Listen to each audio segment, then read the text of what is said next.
Religion is the greatest lie ever sold to humanity.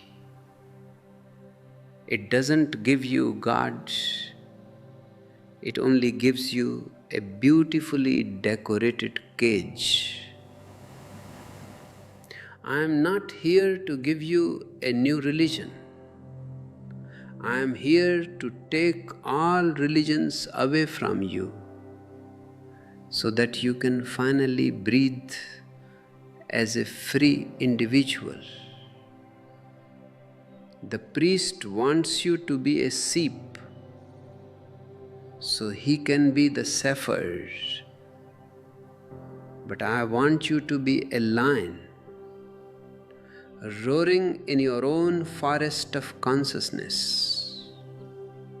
God is not a person to be worshipped, but a presence to be lived. Stop looking at the sky and start looking into your own soul. Every religion is a poison because it prevents you from searching for the truth. It gives you ready-made answers to questions you haven't even asked. Hello, my beloved friends. It is a joy to see you here, to see your eyes searching, seeking for something that the world has promised but never delivered. You are here because a thirst has arisen in you. A thirst that cannot be quenched by the stale waters of tradition, by the dusty scriptures of the past, or by the empty rituals that have been repeated for centuries like a mechanical habit. Today we are going to talk about a great conspiracy. Perhaps the greatest crime ever committed against humanity. It is a crime so subtle, so deep, that you don't even realize you are a victim of it. I call it the mafia of the soul. For 5,000 years, the politician and the priest have been in the same business. They have been partners in a deep-rooted conspiracy to keep you enslaved. They have divided you, they have made you small, and they have filled your mind with fear and greed. Why? Because a man who is whole, a man who is free, a man who is full of joy and intelligence cannot be exploited. A man who knows his own inner light cannot be led by those who are themselves in the dark. If you feel a resonance with these words, if you feel that there is something more to life than the narrow boxes society has placed you in, then I invite you to walk this path with me. This is not a path of belief, it is a path of seeing. Before we dive deeper into how these power mongers have shaped your reality, I want to ask you to stay present. If this message speaks to your heart, consider subscribing to this channel and hitting that notification bell. It is not just about a button.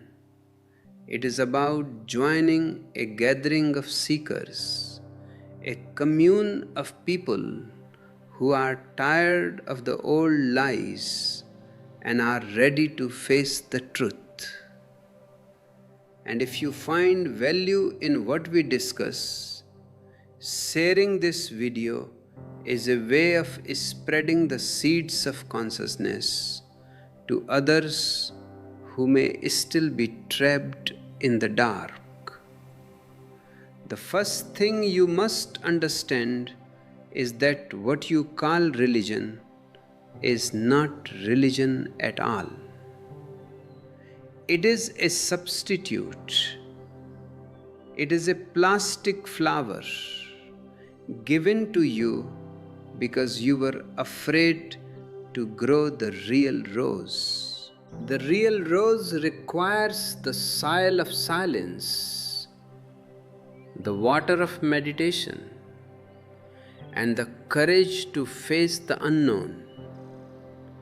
Organized religion, Christianity, Hinduism, Islam, Judaism, these are all organized efforts to prevent you from finding the truth.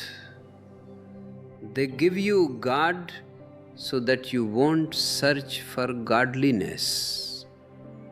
They give you a holy book so that you won't read the book of your own life. The priest and the politician have an unwritten contract.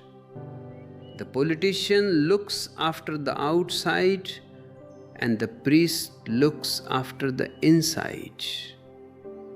The politician keeps you under control through the law, through the police, through the fear of the state. The priest keeps you under control through the fear of hell and the greed for heaven. They both need you to remain a sheep. If you become a lion, their business is finished. They have turned the whole earth into a massive prison. But the most dangerous part of this prison is that the bars are invisible. They are inside your head. They are called ideologies, dogmas, and faith. You are told to believe. I tell you to doubt. Doubt is not a sin. Doubt is the beginning of intelligence. Only by doubting the lies can you arrive at the truth. But the priest tells you that doubt is a sin. That if you doubt, you will fall into hell. This is a very calculated move. They want to cripple your intelligence at the very root. From the moment you are born, they start programming you. You are born a pure, innocent being, a tabula rasa, a clean slate. But before you can even speak, they have already labeled you. They say you are a Catholic, or you are a Brahmin, or you are a communist. These labels are the walls of your cell. We are building a community here, a space for those who are brave enough to drop these labels. If you feel called to support this work of spreading consciousness, I invite you to click the join button and become a part of our inner circle. Your support through super thanks are by purchasing our ebooks, which are detailed maps of this inner journey, helps us keep this light burning. It is a way of saying yes to your own growth and helping others find their way out of the maze. Think about it. Why are there so many religions if there is only one truth? Truth cannot be many. The laws of existence are the same for everyone. Meditation is the same for a Japanese man as it is for a German man. Silence has no nationality. Awareness has no denomination. But the mafia of the soul thrives on division. They want you to fight for your God against their God. They want you to be proud of your holy land while you trample over the holy life within you. The politician needs you to be a nationalist so that he can lead you to war. The priest needs you to be a sectarian so that he can claim to be your only savior. Both are parasites. They live off your energy.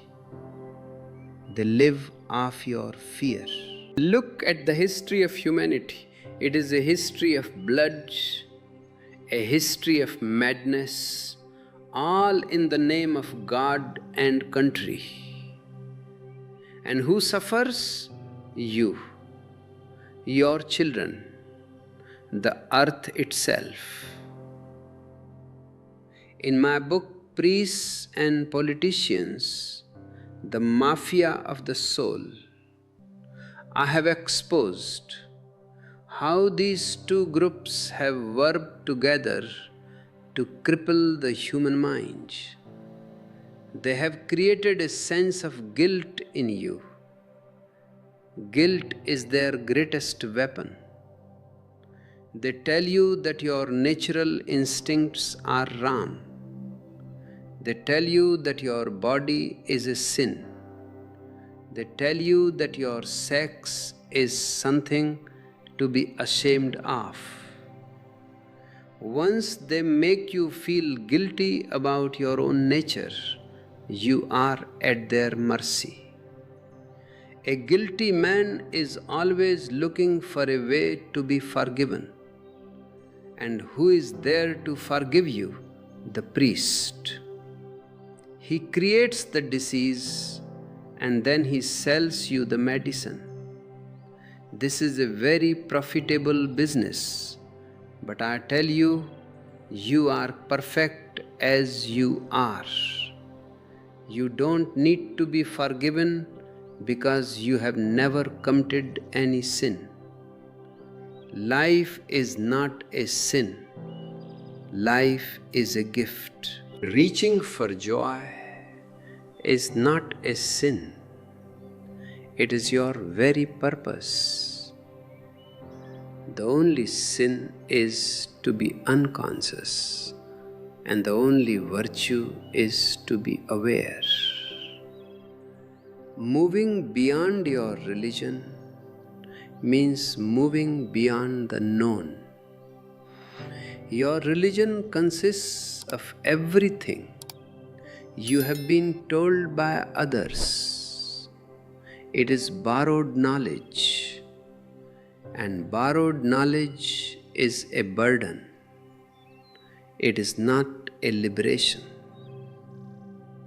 You may know all the scriptures by heart. You may repeat the name of God 1,000 times a day. But if you have not experienced the silence of your own heart, You are just a parrot. A parrot may be very clever at repeating words, but he has no idea what those words mean. You must become a new man. A man who is neither a believer nor an unbeliever. A man who is an inquirer. A scientist of the inner world. This is what Zen is all about. Zen is not a religion. It is a way to see. It is a finger pointing to the moon. Don't bite the finger. Look at where it is pointing. It is pointing inside you. When you start looking inside, the first thing you will encounter is the crowd. All the voices of your parents, your teachers, your priests, they are all there shouting, telling you what to do, what to be. You must have the courage to tell them to be silent. You must find your own voice. This is the hardest thing in the world, to be oneself. It is easy to be a Christian. It is easy to be a Muslim, because you just have to follow a crowd. To be yourself, you have to stand alone. But in that aloneness, something beautiful happens. In that aloneness, you find your aloneness, not loneliness. Loneliness is the absence of the other. Aloneness is the presence of oneself. It is in this state of aloneness that you first encounter godliness. Not a God who sits on a throne in the sky, but a quality of existence, a fragrance, a light, a song that has no words. To reach this state, you must drop the baggage of the past. You must be willing to unmask yourself. You must look at how you have been programmed to think and feel. This is why Osho believes you must move beyond your religion. Because religion as it exists today is the greatest barrier to your spiritual growth. It is a tombstone on your soul. I want to see you alive, dancing, celebrating. I want you to be Zorba the Buddha. Zorba is the man of the earth. He loves to eat, he loves to sing, he loves to love. Buddha is the man of the soul. He is silent, he is aware, he is centered. Until now, the world has been divided. Some have chosen Zorba and become materialistic. Others have chosen Buddha and become life-negating, sitting in caves and starving themselves. Both are half man. My vision is of the whole man, a man who can enjoy the earth and the sky, a man who can enjoy the senses and the silence. This is the message I want to share with you. And if you feel that this message needs to reach more people, if you want to help in this revolution of the heart, please engage with this video. Leave a comment below. Tell me, what is the biggest mask you feel you are wearing? What is the one belief that feels like a weight on your shoulders? When you comment, it helps the algorithm show this video to others who are searching. And if you can, use the super thanks feature to contribute directly to this mission. Every bit helps us continue to produce these talks and reach the corners of the world where people are still living in the shadows of the mafia of the soul. We have been taught to be afraid of life. We have been taught that the world is a vale of tears. I tell you, the world is a temple. It is a place of celebration. But to see the celebration, you have to take off the blindfolds that the priests have tied around your eyes. You have to stop looking through the spectacles of the Bible or the Gita. Look with your own eyes. The trees don't belong to any religion. The rivers don't follow any scripture. The stars are not Christian or Hindu. The whole of existence is a Zen experience. It is spontaneous. It is flowing. It is here and now. Religion is always about then and there, about the past or the future. It is about a God who created the world 6,000 years ago, or about a judgment day that will come in the future.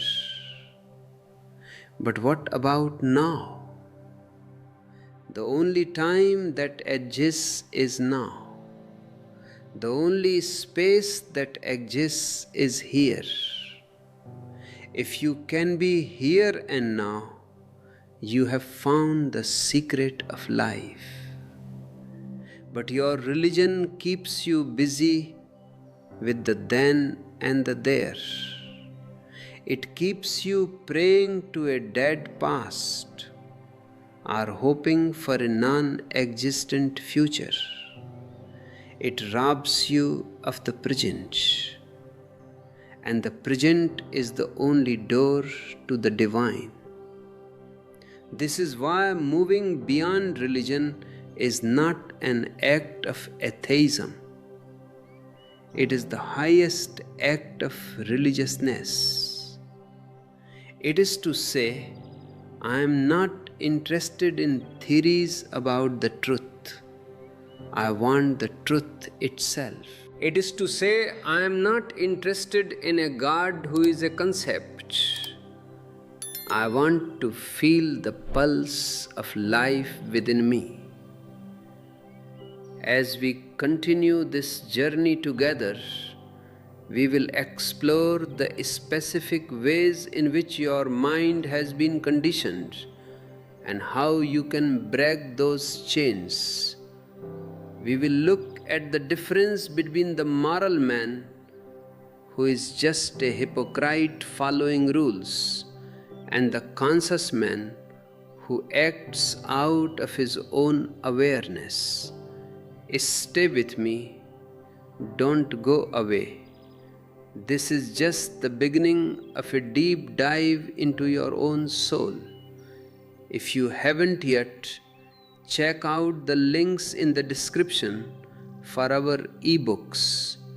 They are designed to accompany you on this journey, providing you with the tools and techniques to peel back the layers of your conditioning. And remember, your support through the join button allows us to create more of this content and keep the fire of truth burning bright in a world that is often cold and dark. The priest will tell you that you are a sinner. I tell you that you are a Buddha. The only difference is that the Buddha is awake and you are still asleep. But even in your sleep, you are a Buddha. The potential is there, the seed is there, it just needs the right climate to sprout. This discourse is that climate. My words are not meant to give you new information. They are meant to wake you up. They are meant to be a whack on your head, to startle you out of your long sleep. Wake up, my friends. The sun is rising. The birds are singing. Life is calling you. Don't remain a prisoner of the mafia of the soul. Drop the chains, drop the labels, drop the fear, and for the first time, breathe the air of freedom. In the next part, we will discuss how the priests have corrupted the very idea of God to keep you in a state of perpetual childhood, and how the politicians use that same psychology to keep you as a loyal servant of the state. It is all one game, and it is time you stopped playing it. Before we move on, take a moment. Just sit silently for a second. Feel your breath. Feel the life throbbing in your body. This throbbing, this heartbeat is more sacred than any temple, any mosque, any church. This is the only living truth. Everything else is just a story. Are you ready to move beyond the story? Are you ready to unmask the truth? Then let us continue. The priest knows that as long as you are a child, he can be your guardian. And to keep you in a state of perpetual childhood, he had to invent a supreme father. This concept of God is nothing but a psychological projection of your own insecurity. When you were a child, you looked up to your father. He was the one who provided, the one who protected, the one who knew everything. But as you grow up, you realized your father is just a human being, as fallible and as fragile as anyone else. This creates a deep vacuum, a profound fear. You feel orphaned in a vast, indifferent universe. To fill this vacuum, the priest provides you with a God who never dies, who is all powerful, who is always watching. But there is a price for this protection. You must remain a creature. Have you ever thought about the word creature It comes from created. If you are a creature, then God is the creator. And a creator is always a master, a puppeteer. If he created you, he can destroy you at any moment. You have no intrinsic value. Your value is only as a tool or a toy in the hands of a whimsical deity. This is the ultimate degradation of human dignity. If there is a God who created the world, then man has no freedom. You are just a part of a script that was written before you were even born. If there is a God, then providence exists, meaning everything is predetermined. And if everything is predetermined, then there is no possibility of growth, no possibility of evolution. You are just a machine. That is why I say that the death of God is the birth of the new man. When Friedrich Nietzsche said, God is dead, he was not making a theological statement. He was making a statement for human freedom. He was saying that the era of the puppeteer is over and the era of the individual has begun. But people are afraid of freedom. Freedom means responsibility. If God is dead, you are alone. If God is dead, you cannot blame your fate or your karma for your misery. You are the sole architect of your life. The priest does not want you to be the architect. He wants you to be the beggar. Look at your prayers. What are they? They are just sophisticated ways of begging. Give us this day our daily bread. Forgive us our sins. You are constantly asking for something. This begging keeps you weak. It keeps you looking outward. It keeps you from realizing that the source of all life, all abundance, and all bliss is already within you. The priest tells you to pray to a God who is outside. I tell you to meditate on the godliness that is inside. There is a world of difference between God and godliness. God is a person, a concept, a dead idea. Godliness is a quality, a fragrance. You cannot meet God, but you can become godliness. When you are silent, when your mind is no longer chattering, when your heart is overflowing with love, you are experiencing godliness. You don't need a church for that. You don't need a priest to act as a middleman. Why should there be a middleman between you and your own existence? Does the flower need a middleman to experience the sun? Does the wave need a priest to meet the ocean? You are part of this existence.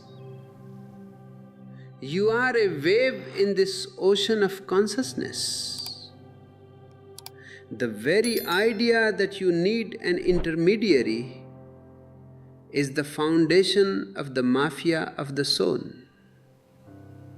The priest claims he has a special connection, a heartline to the divine. And he uses this claim to exploit you, to control your behavior, to tell you what to eat, whom to love, and how to live. They have divided your life into the sacred and the profane. They say the temple is sacred and the marketplace is profane. They say the soul is holy and the body is dirty. This division is a strategy to make you live in a constant state of inner conflict. If you are divided, you are weak. If you are at war with your own body, you can never be at peace. And a man who is not at peace can be easily manipulated. I want you to be whole. To me, holy simply means whole. A man who is integrated, a man whose body, mind, and soul are dancing in a single rhythm, that is a holy man. You don't need to renounce the world to find the truth.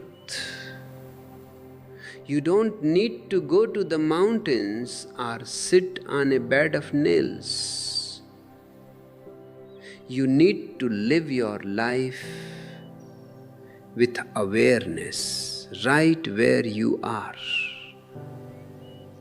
Whether you are washing the dishes, or driving your car, or making love to your partner, if you can do it with total presence, it becomes a religious act.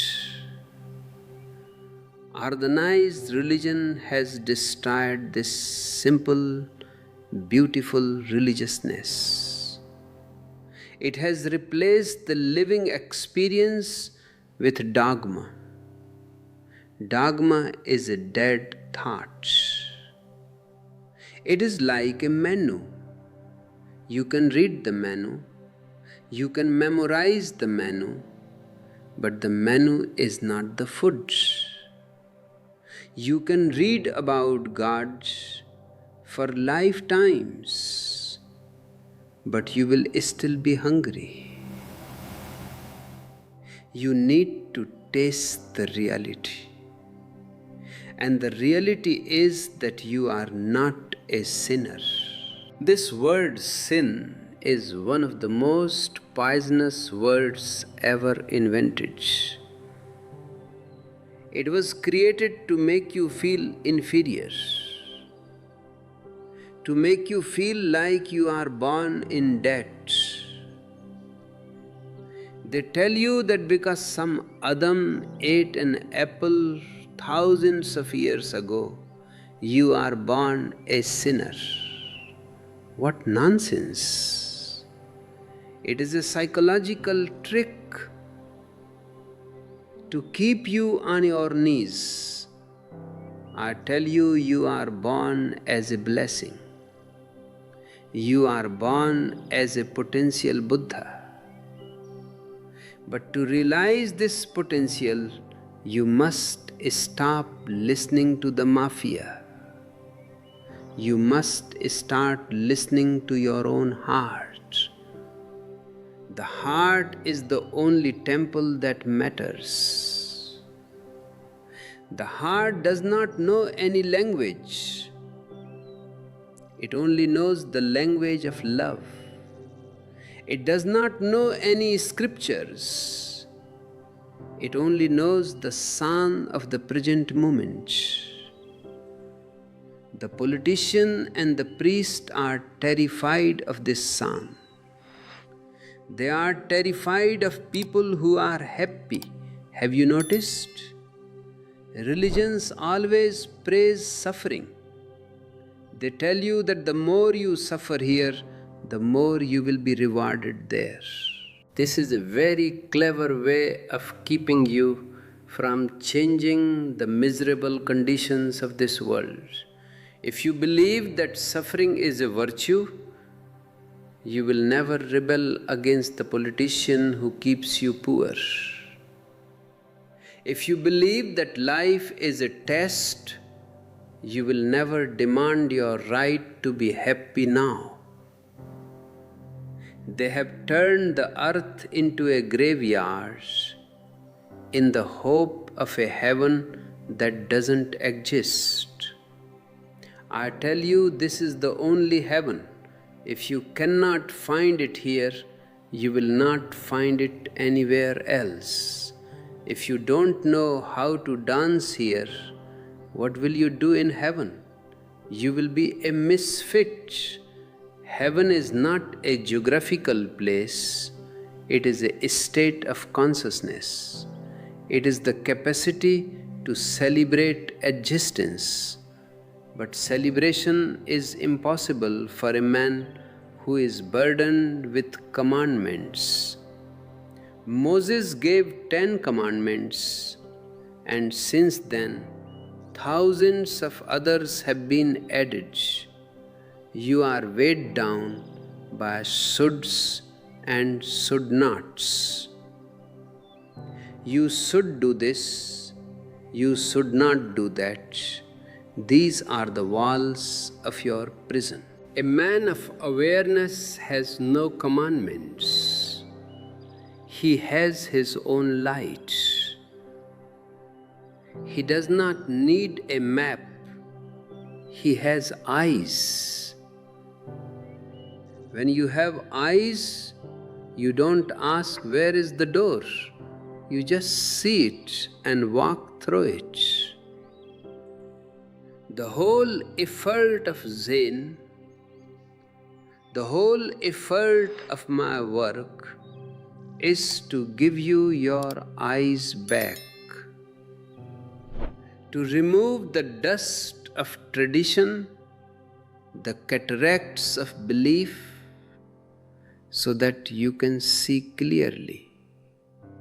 And when you see clearly, you will see that the priest is just a man who is as lost as you are, perhaps even more so, because he is pretending to be a guide. You will see that the politician is just a man who is hungry for power, because he is empty inside. When you see this, the mafia loses its power over you. You are no longer a part of the crowd. You become an individual. This is the most revolutionary act possible, to be an individual. The word individual means that which cannot be divided. You are no longer a Christian. You are no longer a Hindu. You are no longer an American or an Indian. You are just a pulse of life. You are a unique expression of the universe. This uniqueness is your beauty. But the mafia wants you to be a type. They want you to be a standardized human being. They want you to be a good citizen, which means a person who is obedient and never asks uncomfortable questions. They want you to be a good believer, which means a person who has closed his eyes to the truth and opened his ears to the sermon. I want you to be a rebel, not a reactionary. A reactionary is someone who fights against one thing only to get caught in its opposite. A rebel is someone who simply steps out of the whole game. He doesn't fight the priest, he just laughs at him. He doesn't fight the politician, he just sees through his lies. A rebel is a man who has found his own center and is no longer dependent on the opinions of others. This is the path of moving beyond your religion. It is not a path for the faint-hearted. It is a path for the warriors of the spirit. It is a path of unlearning. You don't need to learn anything new. You just need to unlearn the garbage that has been forced into your head. You need to peel the onion of your personality until you reach the center, which is Sunya, nothingness. But this nothingness is not empty, it is full. It is like the silence of the forest, vibrant with life. In this silence, you will find that the God you were looking for was just a shadow. The real thing is much more magnificent. The real thing is the very process of life itself. Life is not a thing, it is a verb. It is a constant flowing, a constant changing. It is guarding. It is not a noun guard, but a verb guarding. Can you feel this guarding in your own breath? Can you feel it in the blood circulating in your veins? Can you feel it in the thoughts that pass through your mind like clouds? If you can, then you are on the right track. You are moving from the known to the unknown and eventually to the unknowable. The known is your religion, your knowledge, your past. The unknown is the mystery that is waiting for you just around the corner. The unknowable is the very core of existence, which can be experienced but never explained. The priest tries to explain the unknowable, and in doing so, he reduces it to a God who looks like a man, who gets angry, who gets jealous, who punishes and rewards. He makes the divine in his own image. It is not that God created man in his own image. It is that the priest created God in his own image, and that image is ugly. It is an image of a tyrant. It is time to shatter that image. It is time to break the idols, not the idols in the temples, but the idols in your mind. When you are free of all images, when you are free of all concepts, you are for the first time innocent. And only the innocent can enter the kingdom of godliness. Not the knowledgeable, not the virtuous, but the innocent. Innocence means a state of not knowing. It means being like a child who is looking at the world for the first time with eyes full of wonder. This wonder is the true prayer. This wonder is the true meditation. And this wonder is only possible when you have moved beyond the narrow boundaries of your religion. When you are no longer a prisoner of a sect, the whole sky is yours. The whole universe becomes your home. As we go further into this exploration, we will look at how this conditioning starts in the family, the smallest unit of the mafia, and how it is reinforced by the educational system and the media. We will see how every institution is geared toward one thing: keeping you from being yourself. But the fact that you are here listening to these words shows that the mafia has failed. They have not been able to kill your spirit. The spark is still there, and that spark is enough to start a fire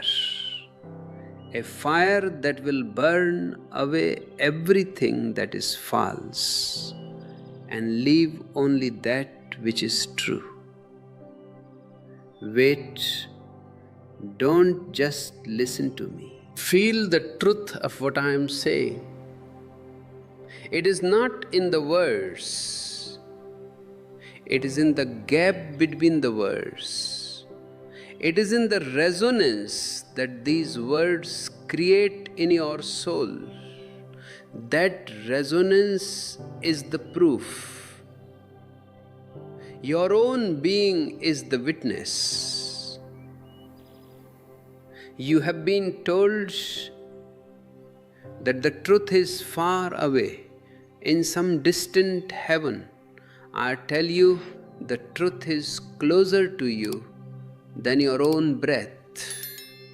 It is closer than close. But you are looking in the wrong direction. You are looking at the finger pointing at the moon, and you are missing the moon.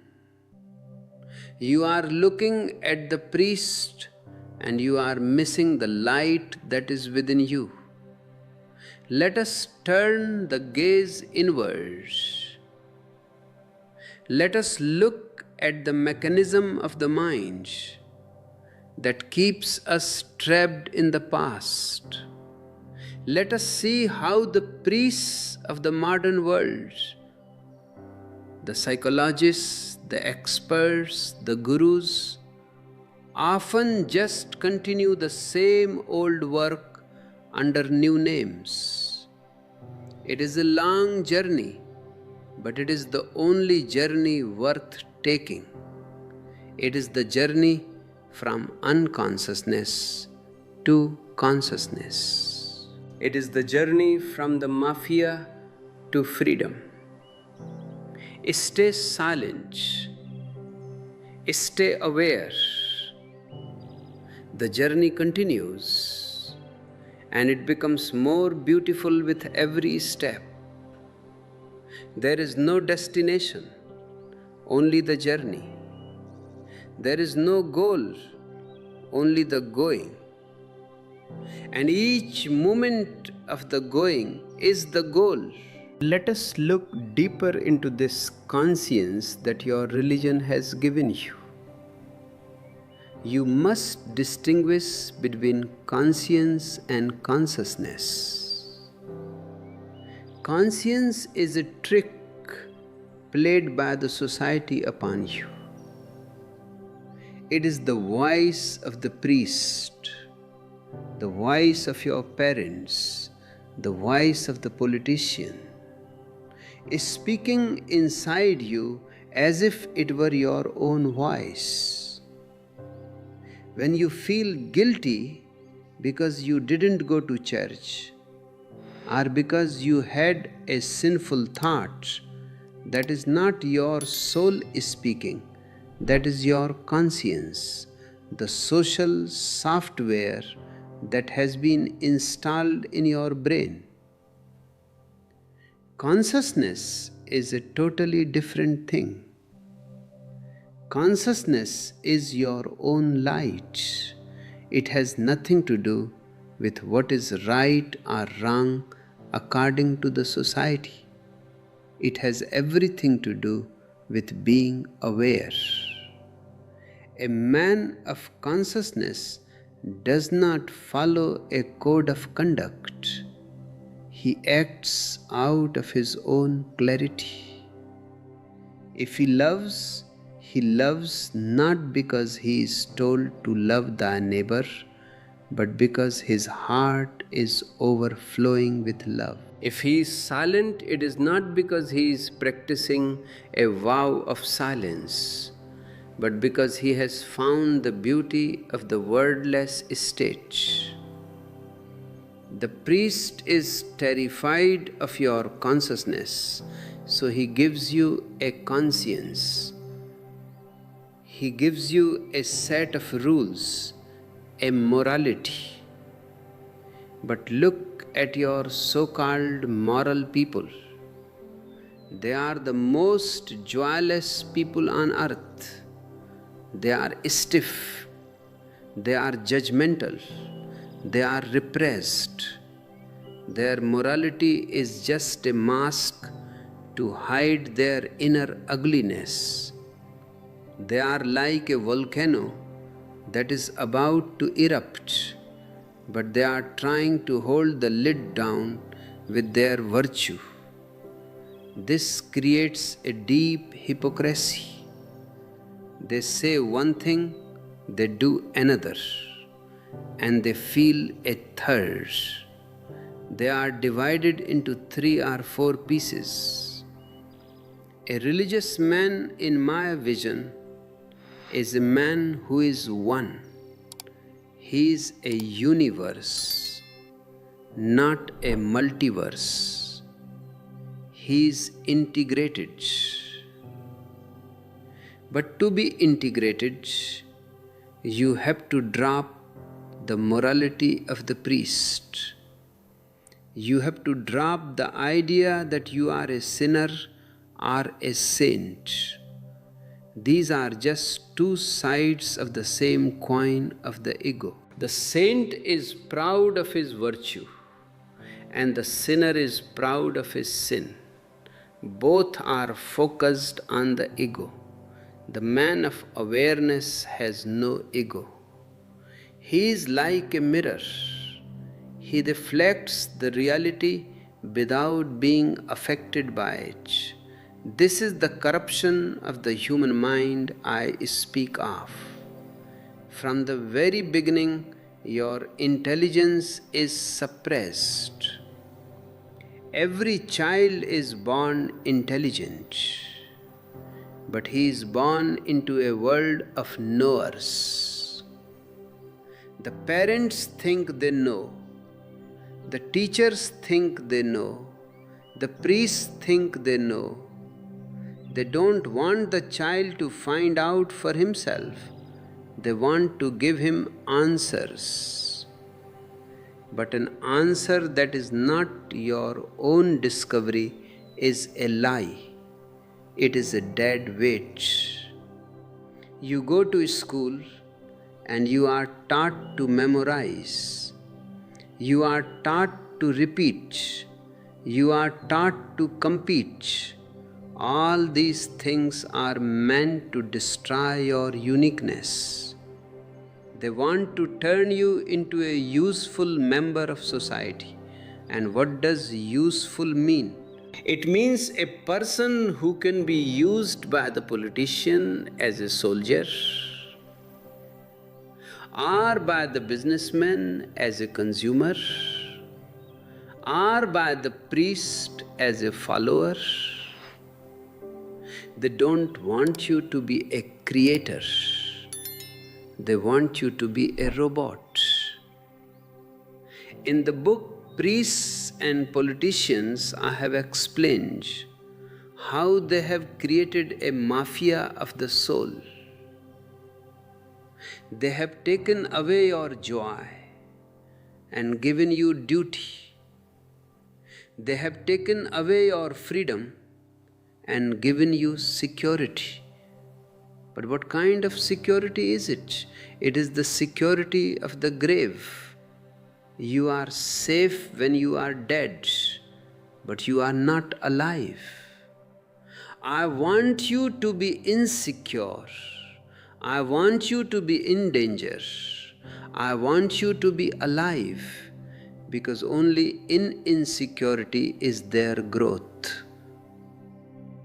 Only in the unknown is there the possibility of a miracle.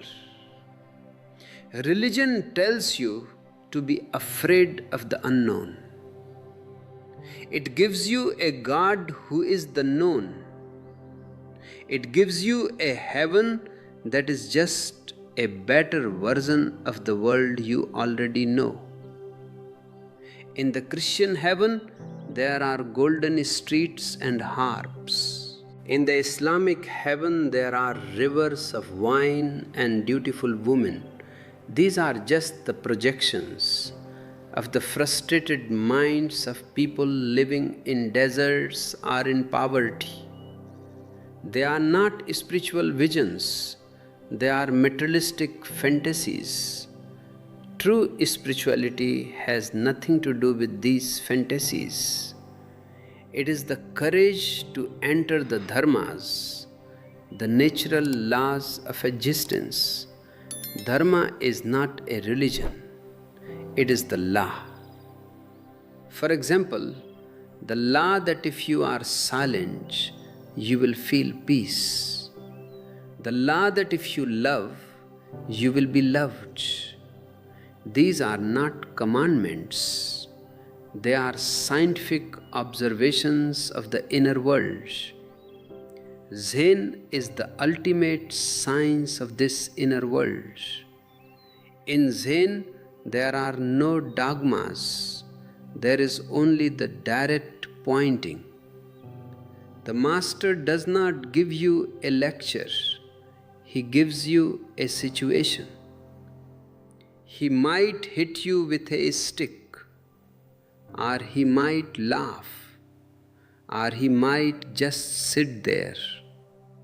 He is trying to suck you out of your programmed mind. He is trying to bring you back to the suchness of life, what Zen calls tathata. Tathata means things are as they are. The rose is red, the water is cold, the sun is hot. There is no why. There is no purpose. Existence is a lila, a play. It is a song that is sung for the sake of the song. But the priest cannot accept this. He has to give everything a purpose and a meaning. Why? Because if there is a purpose, then there must be a director. And if there is a director, then the priest can claim to be his assistant director. It is all a game of power. The politician wants power over your body, the priest wants power over your soul, and they help each other. The politician protects the priest's property and status, and the priest tells the people that the politician is divinely ordained. Look at the coins, they say, "In God we trust." Why should a government mention God? Because it gives them a certain holy authority. It makes their wars crusades. It makes their laws divine. To move beyond your religion is to see through this whole dirty business. It is to refuse to be a subject or a believer. It is to claim your sovereignty as a human being. You have been told that you are a part of a nation, a part of a religion. I tell you, you are the whole. each individual is the whole of existence. You are not a drop in the ocean, you are the entire ocean in a drop.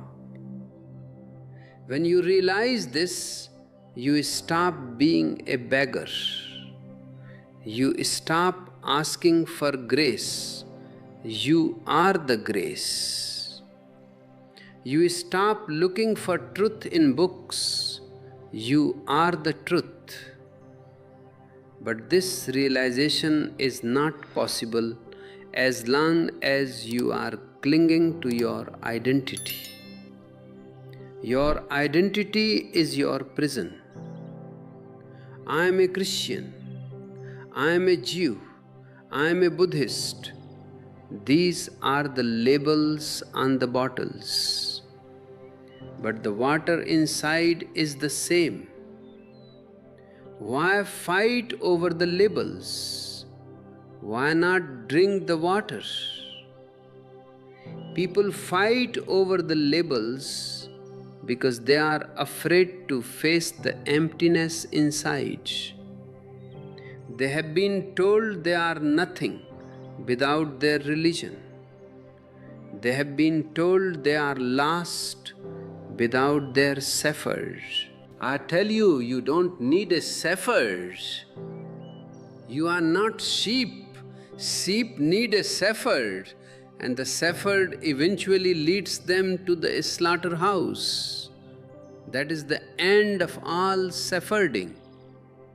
I want you to be lions. A lion doesn't follow a path, he makes his own path. A lion doesn't need a crowd, he is happy in his aloneness. Have you ever seen a church of lions or a temple of lions? No, they are individualists.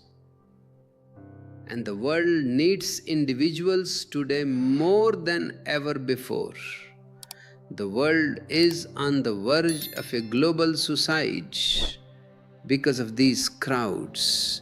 The Christian crowd, the Muslim crowd, the communist crowd, they are all clashing with each other. And the politician is happy because as long as you are fighting each other, you won't fight him. As long as you are worried about the other life, you won't demand a better this life. Moving beyond religion means coming home to the earth. It means becoming a Zorba the Buddha. This is my vision for the new man. Zorba is the foundation and Buddha is the palace. Zorba is the root and Buddha is the flower. Without Zorba, the Buddha is just a ghost, anemic and pale. Without Buddha, Zorba is just an animal, blind and unconscious. When Zorba and Buddha meet, a new humanity is born. A humanity that can enjoy the wine of life and the silence of the soul. A humanity that can dance in the marketplace and meditate in the cave. A humanity that is not divided against itself. You have been taught that you must choose either the world or God, either the body or the soul, either the material or the spiritual. I say, why either or? Why not both and? Why can't you be a scientist and a mystic? Why can't you be a lover and a meditator? This division is the greatest crime. It has made you half human. The religious man of the past was a man who escaped from life. He went to the monastery because he was afraid of the world. He was afraid of women. He was afraid of sex. He was afraid of emotions. His holiness was just a form of fearfulness. He was a coward. The truly religious man is a man of courage. He stays in the world, but he is not of the world. He enjoys everything, but he is not possessed by anything. He is like a lotus leaf in the water. The leaf is in the water, but the water doesn't touch it. This is the art of living without religion. It is the art of being religious without being a believer. Belief is a cover-up for ignorance. You say, I believe in God because you don't know God. If you knew, there would be no need for belief. Do you say, I believe in the sun? No, you see the sun. Knowledge, real experiential knowledge, destroys belief. And the priest doesn't want you to know, because once you know, you are independent. He wants you to believe because belief needs constant reinforcement. And that is what the Sunday sermon is for. It is a form of brainwashing. You are told the same lies over and over again until they start sounding like the truth. God is love. Jesus died for your sins. The Pope is infallible. If you hear it enough, you stop questioning it. Your mind becomes dull. Your intelligence becomes rusty. I am here to sharpen your intelligence. I am here to shake you. I am here to tell you that you are much more than you think you are. You are an infinite possibility, but that possibility can only bloom when you step out of the shadow of the past. Moving beyond religion means moving into the living truth. And the living truth is always new. It is like a river, always flowing. If a river stops, it becomes a stagnant pool. That is what your religions are, stagnant pools. They are full of the mud of centuries. They are stinking. I want you to jump into the flowing river of existence. Yes, it is dangerous. Yes, you might get lost, but that is the beauty of it. To be lost in the divine is the only way to find oneself. To lose your identity is to find your being. The priest will tell you that I am a dangerous man. He is right. I am very dangerous for his business. I am a corrupter of youth, just like Socrates, because I am teaching you how to think, not what to think. I am teaching you how to see, not what to see. And once you have eyes, the priest is out of a job. This is the unmasking we are talking about. We are unmasking the mafia of the soul. We are unmasking the God who is just a policeman in the sky. We are unmasking the morality that is just a straight jacket for your soul. And underneath all these masks, what will we find?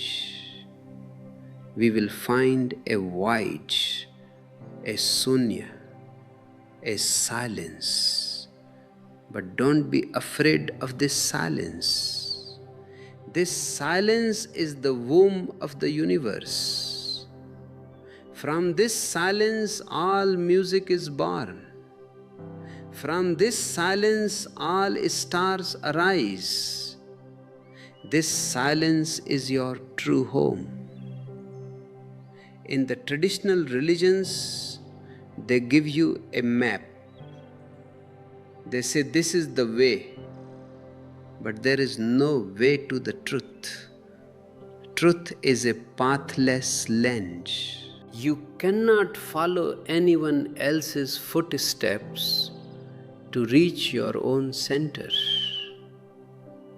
You have to walk, and you have to create the path by walking. Each person's path is unique.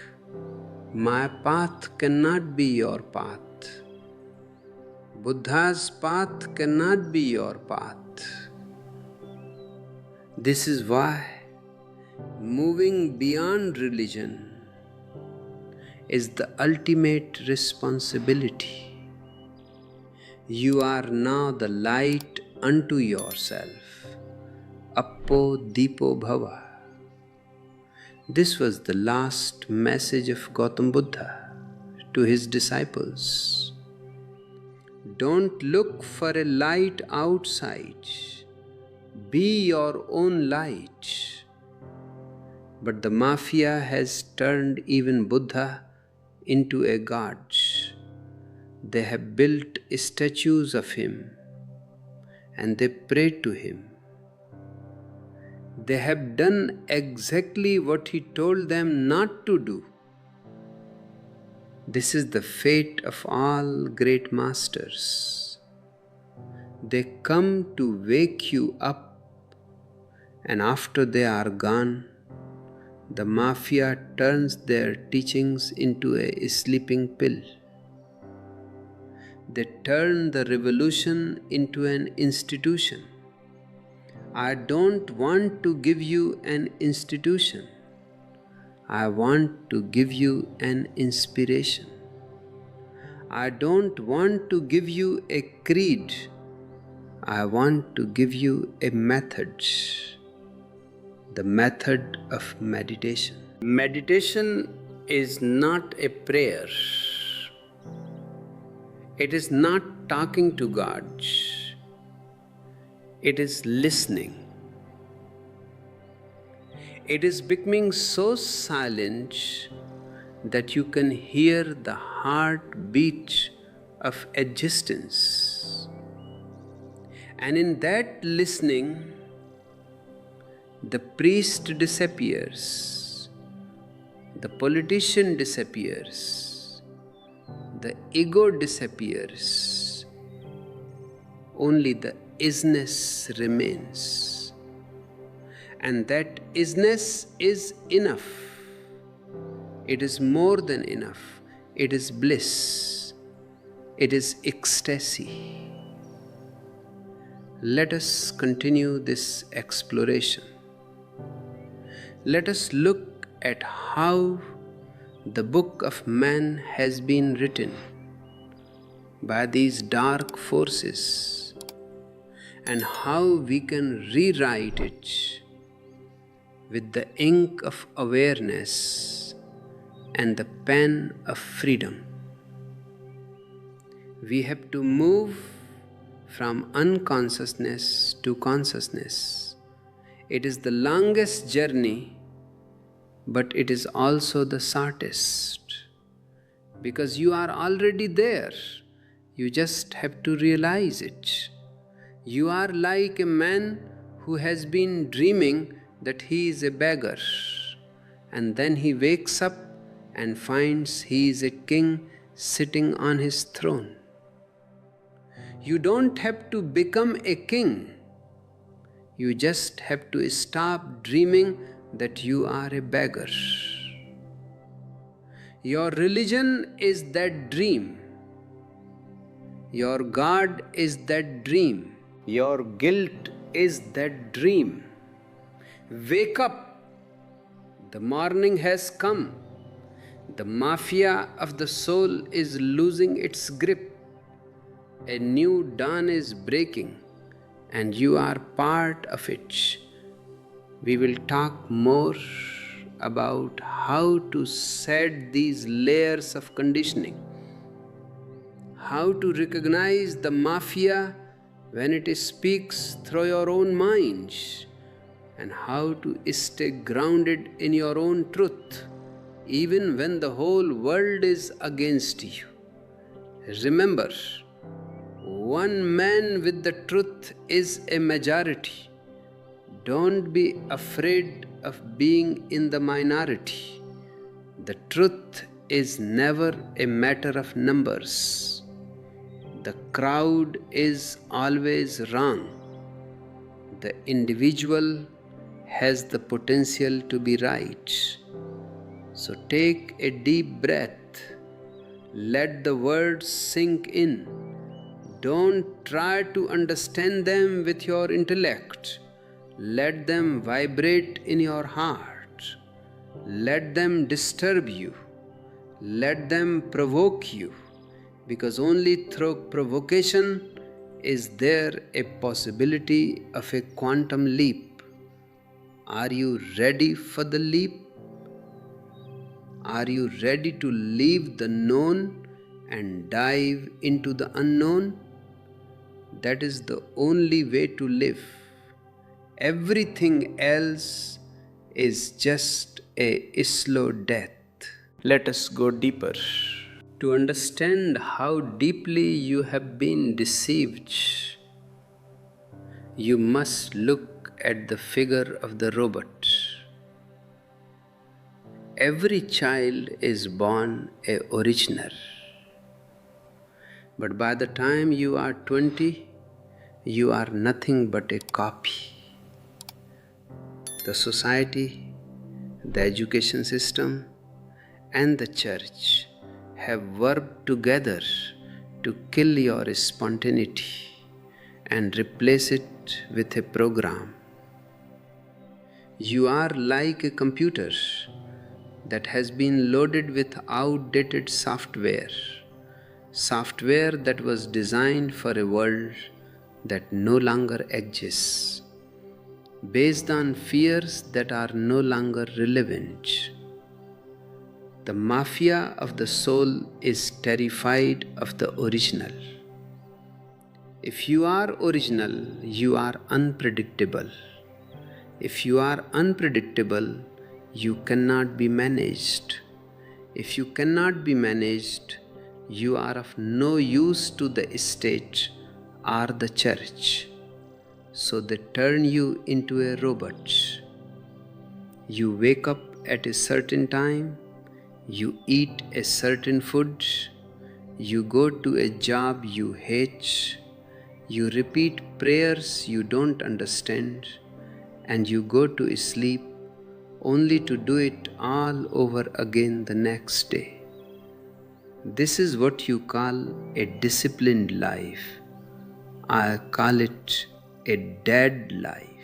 This robot inside you is what makes you a victim. You feel like life is happening to you rather than you being the creator of your own destiny. You feel like a cog in a giant machine. And the priest reinforces this by telling you that it is God's will. This is the most convenient lie ever told. If you are poor, it is God's will. If you are suffering, it is God's will. If there is a war, it is God's will. This God is the perfect excuse for the politician to avoid responsibility and for the priest to justify the status quo.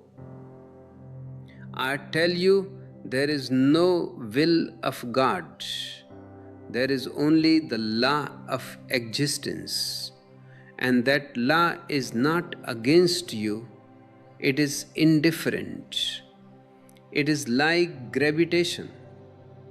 Gravitation doesn't care if you are a saint or a sinner. If you jump off a roof, you will fall. Existence gives you the energy, but how you use that energy is entirely up to you. You are the master of your own soul, but you have been drugged into forgetting it. One of the most powerful drugs used by the mafia is the repression of sex. Why is every religion in the world so obsessed with what you do in your bedroom? Why is sex considered dirty or sinful? It is not because the priests care about your morality. It is because sex is the most powerful energy you have. If you can enjoy your sex, you will be happy, you will be relaxed, you will be content.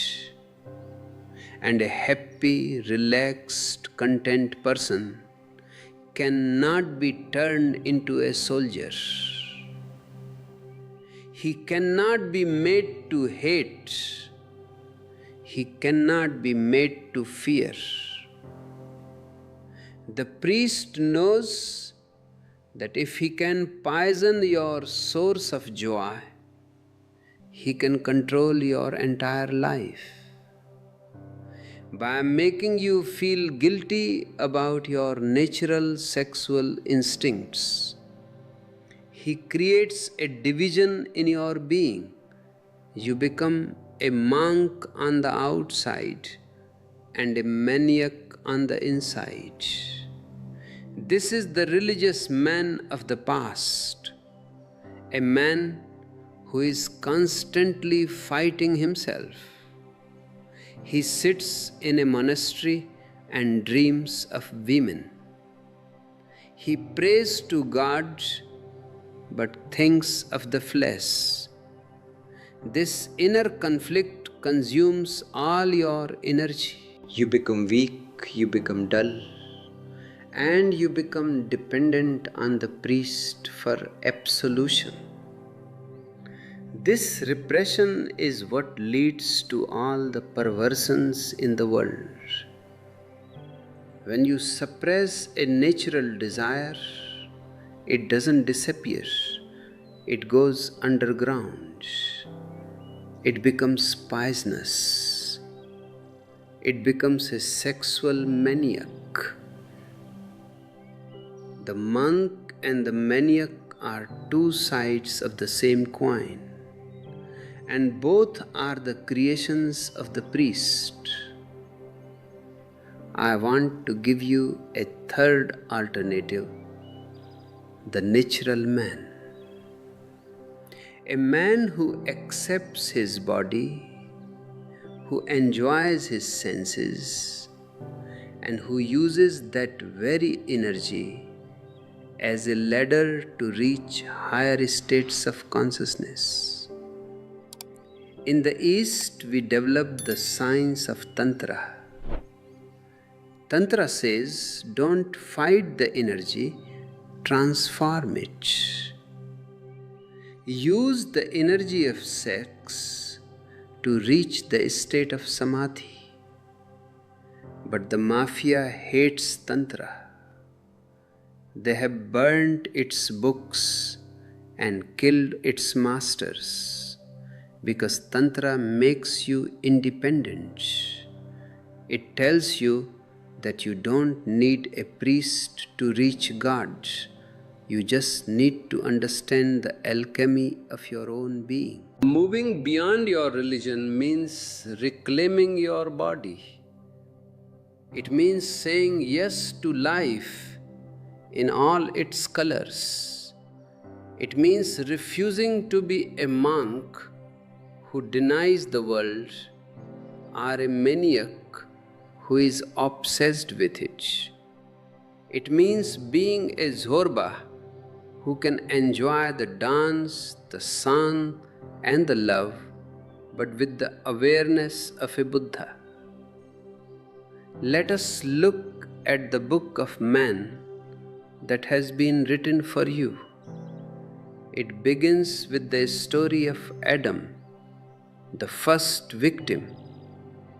Adam was told not to eat from the tree of knowledge. This is very symbolic. The God of the Bible, who is just a projection of the priest, didn't want man to have knowledge. He wanted man to remain an animal, an obedient servant. But Adam ate the fruit. I say that was the first step toward becoming a man. It was the first act of rebellion. It was the first act of freedom. But the priest has turned that act of freedom into the original sin. He has made you feel that you are born in disgrace because your ancestor disobeyed a tyrant. This is the psychology of the slave. You are told to be humble, which in the priest's language means to be a doormat. You are told to submit, which means to give up your intelligence. I tell you, be proud, not with the pride of the ego, but with the dignity of a human being. You are a miracle of existence. Out of millions of years of evolution, you have reached a point where you can look at the stars and wonder.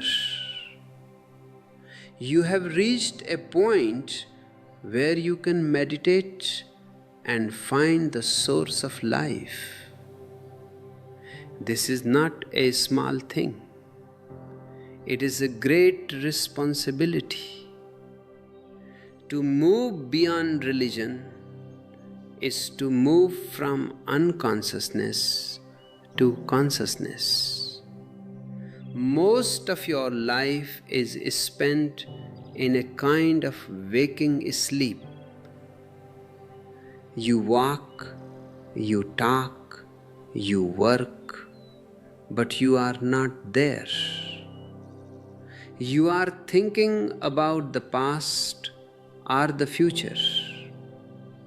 You are acting out of habit, out of your programming. This is what I call unconsciousness. And the mafia loves unconscious people. They are easy to lead. They are easy to trick. Consciousness means watchfulness. It means being an observer on the hills, watching the flow of the river of your mind. When you start watching, a gap is created. You are here and your thoughts are there. You are here and your emotions are there. In that gap, you find your freedom. For the first time, you are not a slave to your impulses. You are not a robot reacting to buttons pushed by the society. You are a master. This is the only living truth, the truth of your own awareness. Everything else is just a dharma of the marketplace. People go to the temple not to find God, but to find insurance. They pray because they want a better business, a better health, a better afterlife. It is a transaction. It is not religion. It is spiritual commerce. The priest is the salesman and you are the customer. I want to destroy this marketplace. I want to bring you back to the temple of silence. In that silence, there is no one to ask for anything. In that silence, you realize that you already have everything. You are the king, but the king is hiding under the rags of the beggar. My work is to take away those rags. It is to expose the mafia that has put those rags on you. The politician needs you to be a nationalist. He tells you that your country is the Holy Land and that you should be ready to die for it. But have you looked at the earth from space? There are no lines on the earth. The lines are in the minds of the politicians. They are the priests of the state. They use the same psychology of sacrifice and duty to lead you to the slaughterhouse of war. Religion and politics are the two legs of the same monster. If you want to be free, you have to cut off both legs.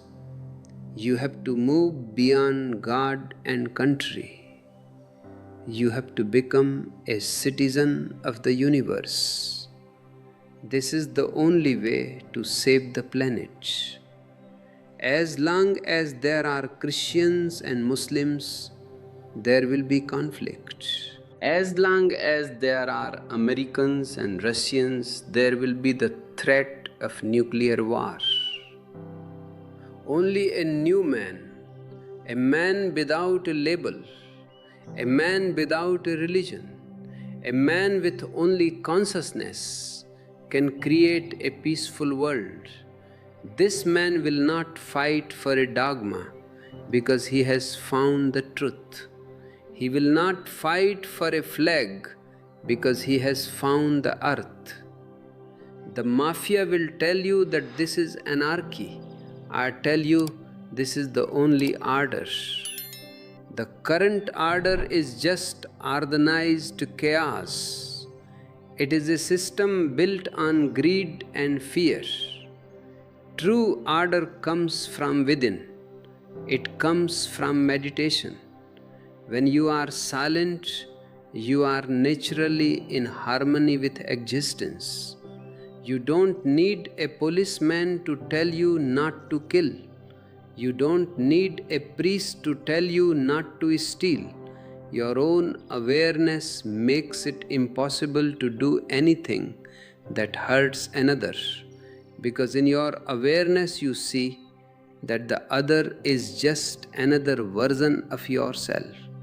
This is the Zen approach. Zen is the only living truth because it doesn't give you a theory, it gives you an experience. It tells you to sit silently, do nothing, and the grass grows by itself. This means stop trying to reach somewhere. Stop trying to become someone. Just be. In that being, the whole mystery is revealed. But being is the most difficult thing for a robot. The robot has to be doing something. He has to be achieving, succeeding, accumulating. The society rewards the doer, not the beer. If you sit silently for an hour, people will ask, "What are you doing? You are wasting time." But if you are working in a factory making bombs, they say you are a productive member of society. This is the madness of the world. I want you to waste time in meditation. I want you to waste time looking at the sunset. I want you to waste time playing with a child.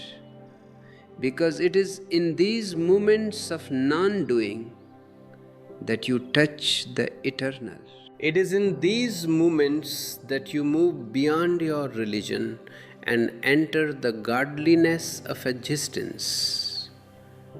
The priest will tell you that this is selfish. He wants you to be selfless, which means he wants you to serve his interests, his church, his ideology. I tell you, be selfish. Find yourself first. Unless you have found your own center, how can you help anyone else? A blind man cannot lead another blind man. A man who is miserable cannot spread joy. First find your own light, and then that light will naturally share itself. Sharing is not a duty, it is a consequence of being full. When a flower blooms, it shares its fragrance.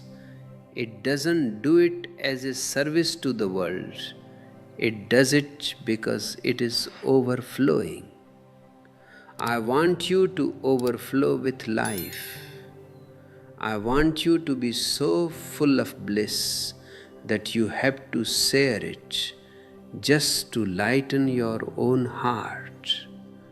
This is the dharma of the new man. It is a dharma of joy, not of duty. It is a dharma of freedom, not of obedience. It is a dharma of love, not of fear. The mafia has made love into a sin and fear into a virtue. They tell you to be a God-fearing man. Why should you fear God? If God is your father, if God is the creator, why should there be fear? You don't fear someone who loves you. But the priest needs the fear, because without fear you won't come to him. Fear is his currency. I want to replace God-fearing with God-loving, or better yet, existence-loving. Love is the only transformative force. When you love, you expand. When you fear, you shrink. The priest wants you to stay small, like a shriveled prune. I want you to expand like the whole sky. Moving beyond your religion is an act of expansion.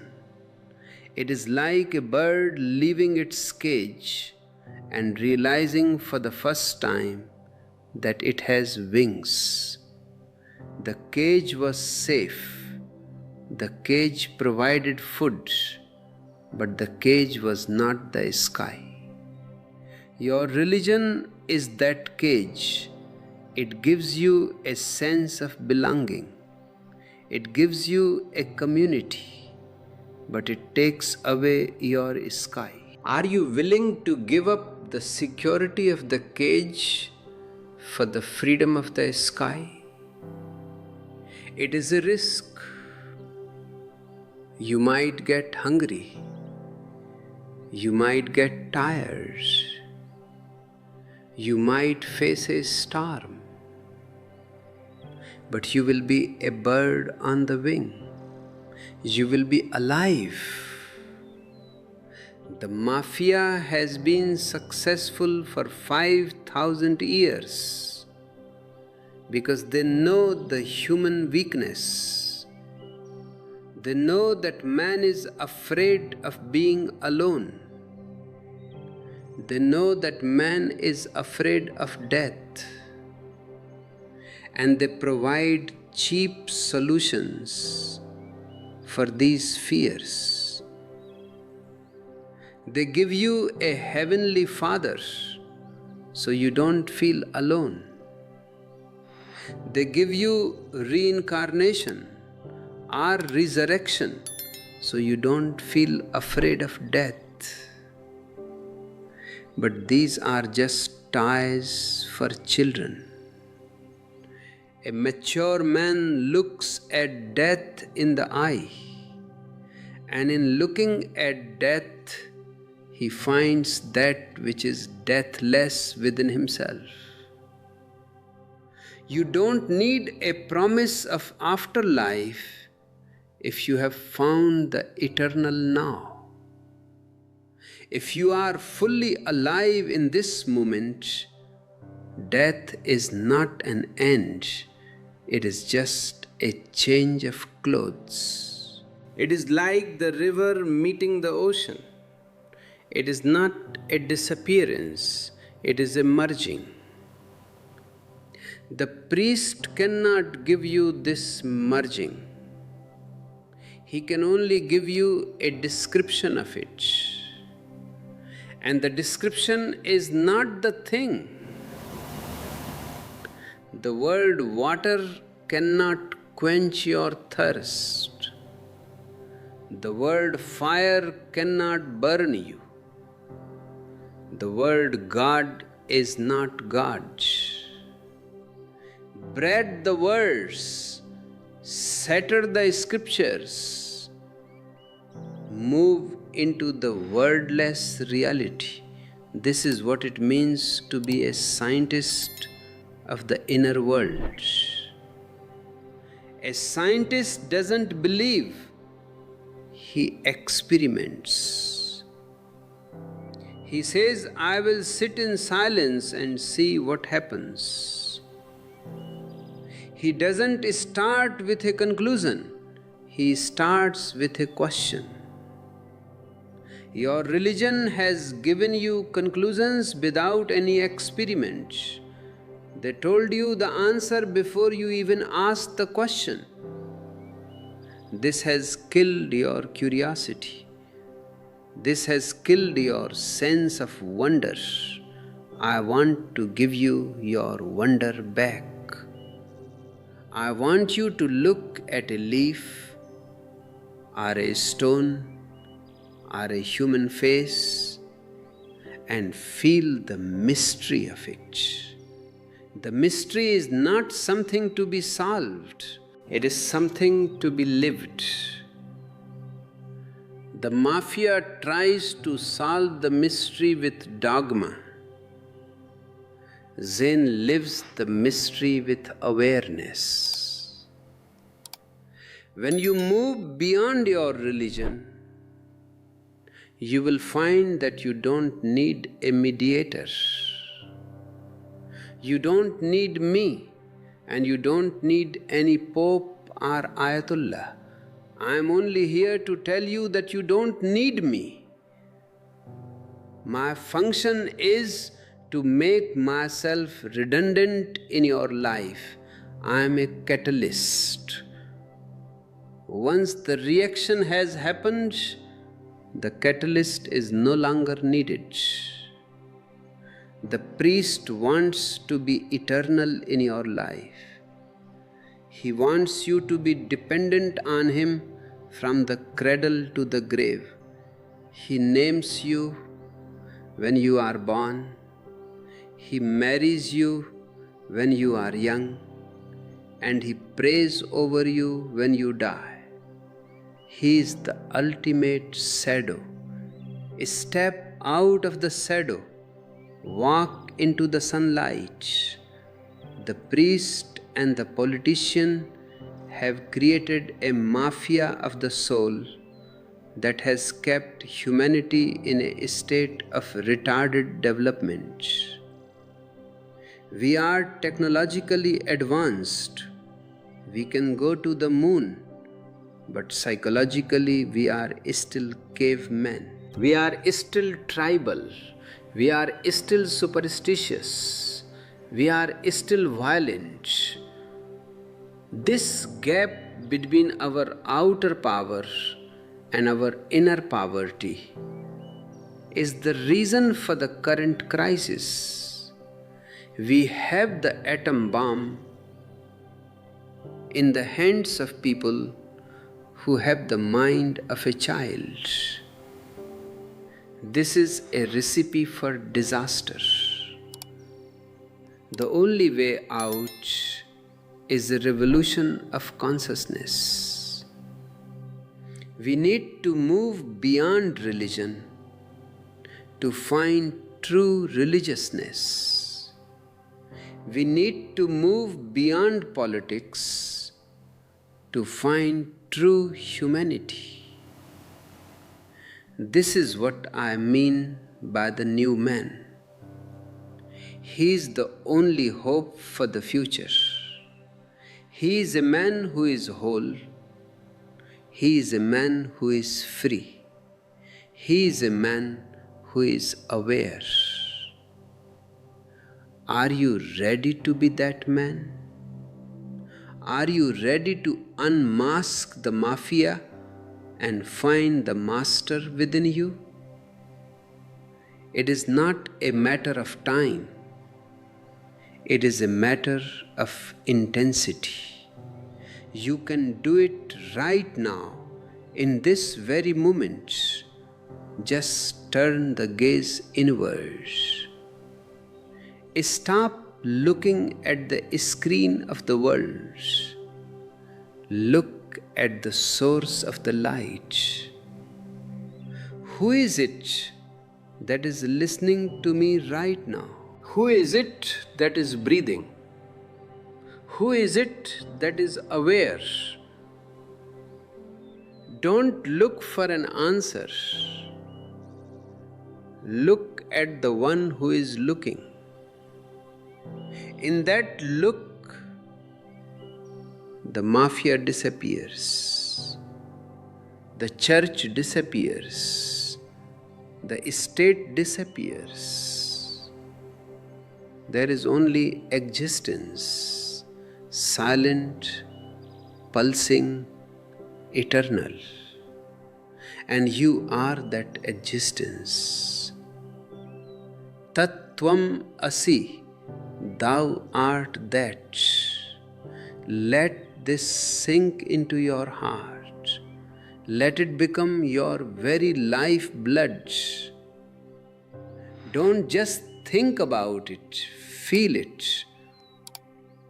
The priest has given you thoughts. I am giving you a feeling. The politician has given you flags. I am giving you the whole sky.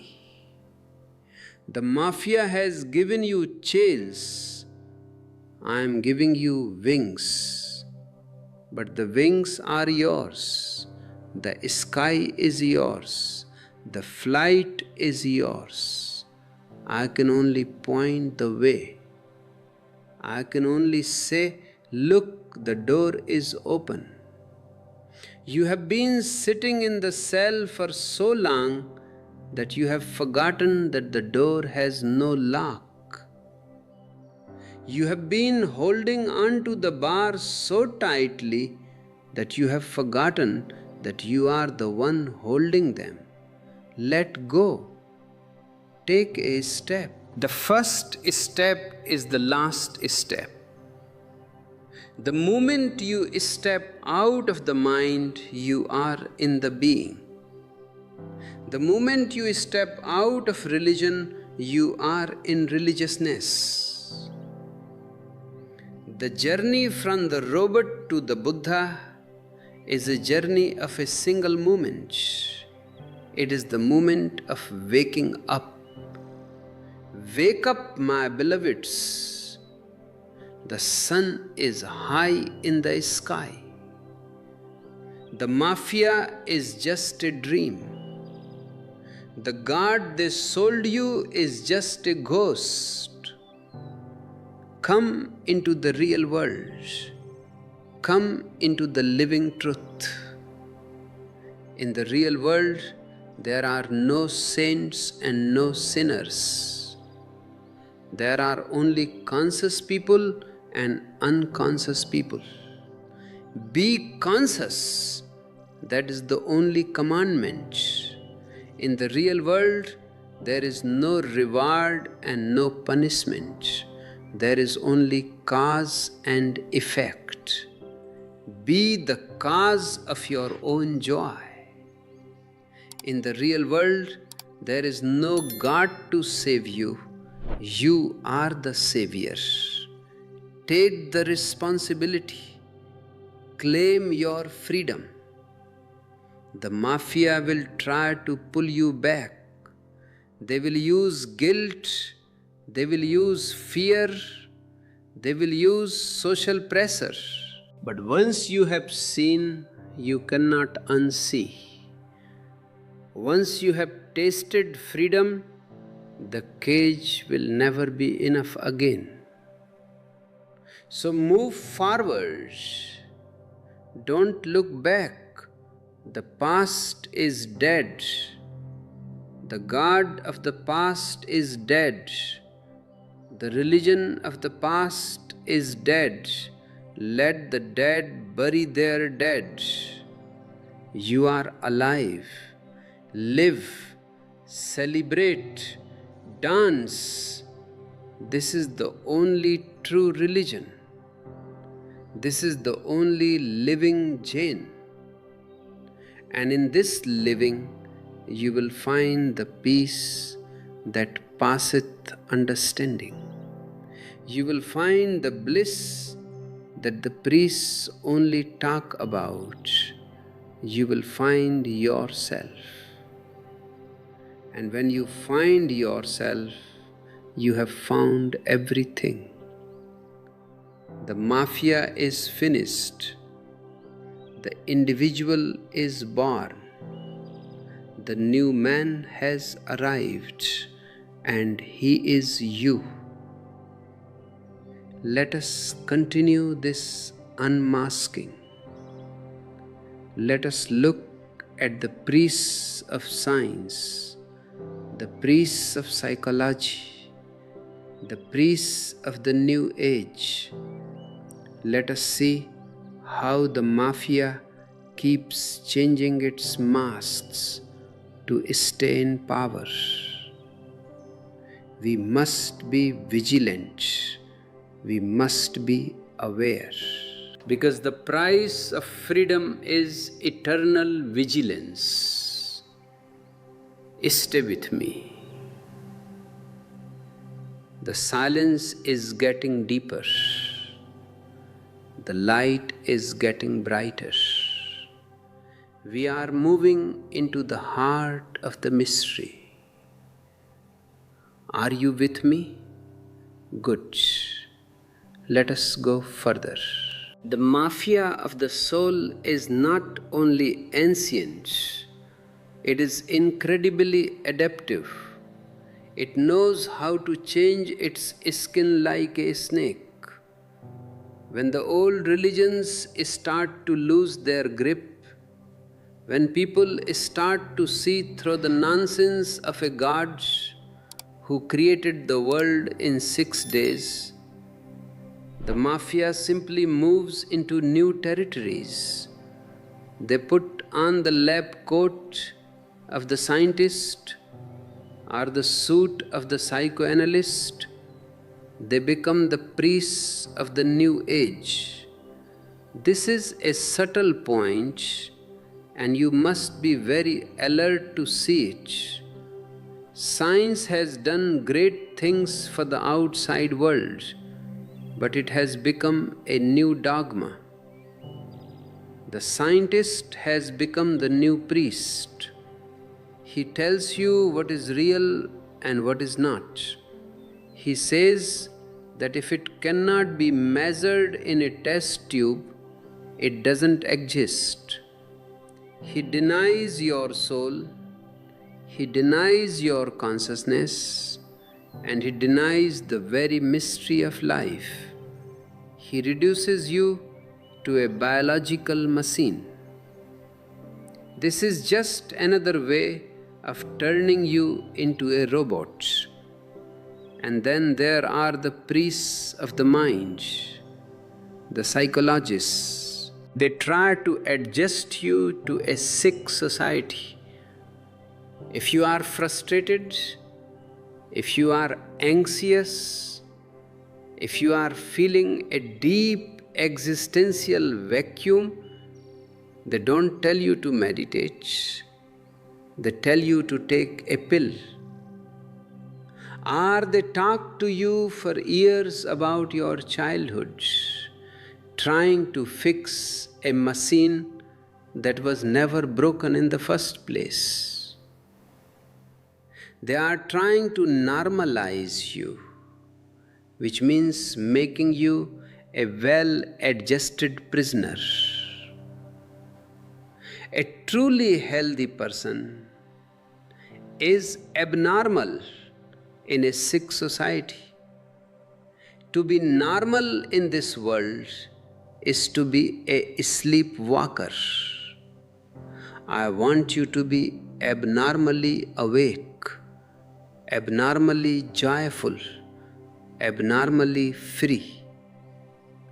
If you are feeling the weight of these new masks, if you are looking for a way to navigate through this modern maze, I have provided maps for you. Our e-books, which you can find in the description, are not just collections of information. They are the blueprints for the new man. They are the distillations of my vision, designed to help you peel away the layers of both the ancient and the modern conditioning. When you read them, don't read them with your intellect. Let them breathe into you. They are tools for your unmasking. By purchasing these e-books, you are not just buying a digital file, you are investing in your own transformation and helping us keep this global commune of consciousness alive. We are building a digital Lao Tzu grove here. It is a space where the mafia cannot reach. When you click the subscribe button and turn on the notifications, you are making a commitment to yourself to stay in this atmosphere of truth. When you like and comment on these videos, you are helping the algorithm find other seekers who are drowning in the lies of the priests and politicians. Your engagement is a service to the truth. And for those who feel a deeper call to support this work, to be the pillars of the new man, the join button allows you to become a formal member of our community. This is like joining a commune of the heart. Your contributions through memberships and super thanks are the fuel that allows this light to reach the farthest corners of the world. In a world where the mafia spends billions to keep you asleep, we need your help to keep the wake up call sounding. The priest of the new age is even more dangerous than the old one because he uses the language of growth and spirituality to keep you trapped in your ego. He gives you techniques without silence. He gives you positive thinking to hide your inner darkness. But you cannot get rid of the dark by thinking about light. You have to bring the light in. And meditation is the only light.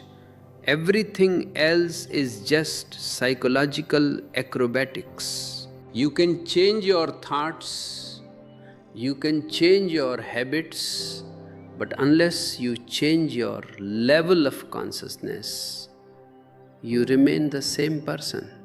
You just have a new mask. The ebooks we have created are specifically designed to point you toward this change of being, not just a change of mind. They are the bridge from the robot to the Buddha. Think about the entrepreneur or the successful man of today. He is the new hero of the society. He has money, he has power, he has fame. But looked into his eyes, is he happy? Is he at peace?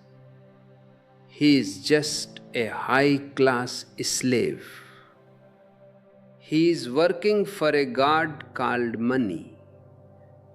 And his church is the stock market.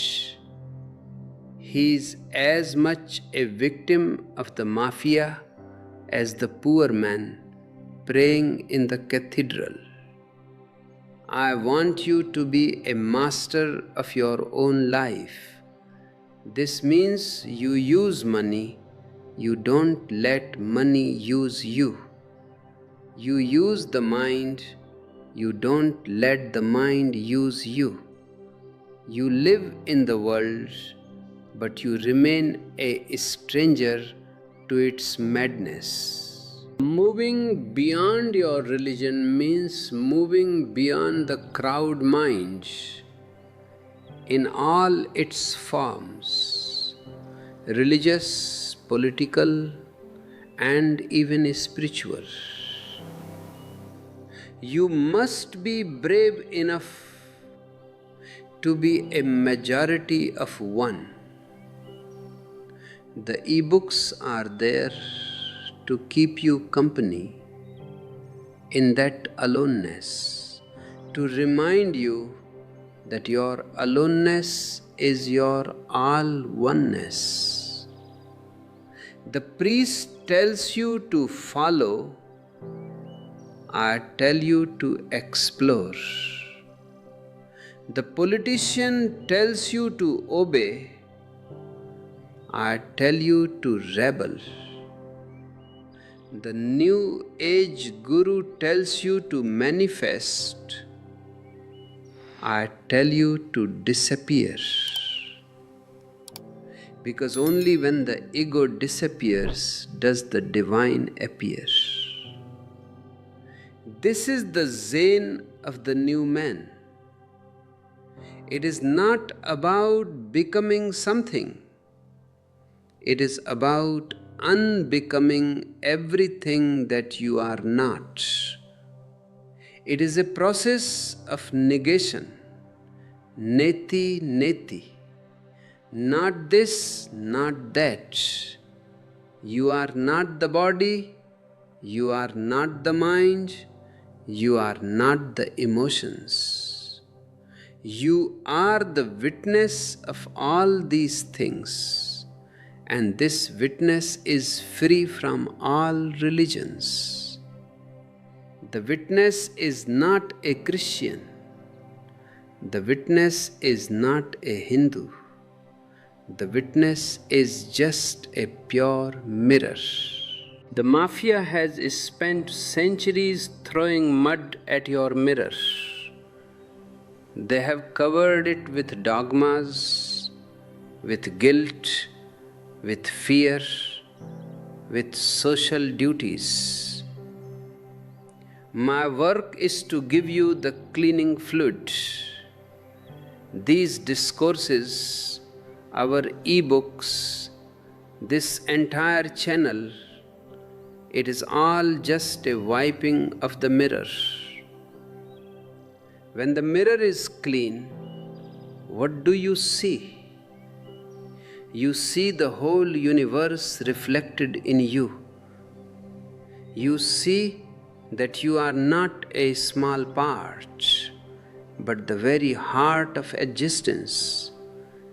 This realization is the only salvation, not a salvation from a hell after death, but a salvation from the hell of unconsciousness right now. I am inviting you to take this journey with me.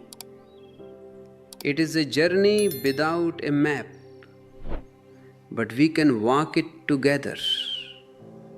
If you find value in these words, sow it. Your super thanks and your participation through the join button are ways of energy exchange. In the East, the seeker always supported the master's work because they understood that the truth is the most precious thing in existence, and it must be protected and shared. As we move toward the conclusion of this talk, I want you to feel the urgency. The world is at a breaking point. The old mafia is desperate. They are creating more and more chaos to keep you distracted. They want you to be afraid of the other nation, the other religion, the other race. Don't fall for it. The only other is your own unconsciousness. The only enemy is your own sleep. Moving beyond religion is the first step toward a global humanity. It is the only way to stop the wars, the only way to heal the earth, the only way to bring a golden future to our children. We need to stop being believers and start being human beings. A human being is a flowering. A believer is a fossil. I want you to bloom. I want you to spread your fragrance. Read the ebooks, engage with the community, support the mission, but most importantly, meditation. Sit in silence every day, even for 10 minutes. Just be. In those 10 minutes, the mafia cannot touch you. In those 10 minutes, you are beyond religion. In those 10 minutes, you are a Buddha. And slowly those 10 minutes will start to flavor your whole day. Your work will become a meditation. Your love will become a meditation. Your whole life will become a sacred dance. This is my dream for you. This is why I speak. The mafia of the soul is a parasite, and a parasite can only live on a host that is weak and unconscious. When you become strong and aware, the parasite dies. Let the priests and politicians have their power games. You have the kingdom of godliness within you. Let them have their flags and Bibles. You have the song of silence. You have been unmasked. You have seen the mafia. Now don't just stand there. Walk away. Walk into the freedom of the new man. Walk into the bliss of Zen. Walk into yourself. Thank you for being here. Thank you for listening. Thank you for supporting this revolution of the heart. I see the Buddha in you. I salute the godliness that is your very essence. Don't forget to subscribe. Check out the ebooks and use the join or super thanks features if you feel the resonance. It is through your support that we can continue to unmask the truth and share this light with the world. Now go and be a rebel. Go and be alive. Go and be you. Goodbye for now, but remember, I am always with you in the silence. The new man is here. The mafia is gone. Celebrate. The mafia of the soul does not want you to know the secret of your own power, because your power is their downfall. They have written a script for you, a book of man, where you are always the victim, always the sinner, always the beggar. From the moment you are born, they cast you in the role of Adam, the fallen one. They make you believe that you are inherently flawed, that you are carrying a burden of guilt for a crime you never committed. This is the psychological root of the slave. A man who feels guilty can never be a master. A man who feels like a victim is always looking for a savior. And the priest is more than happy to play that role.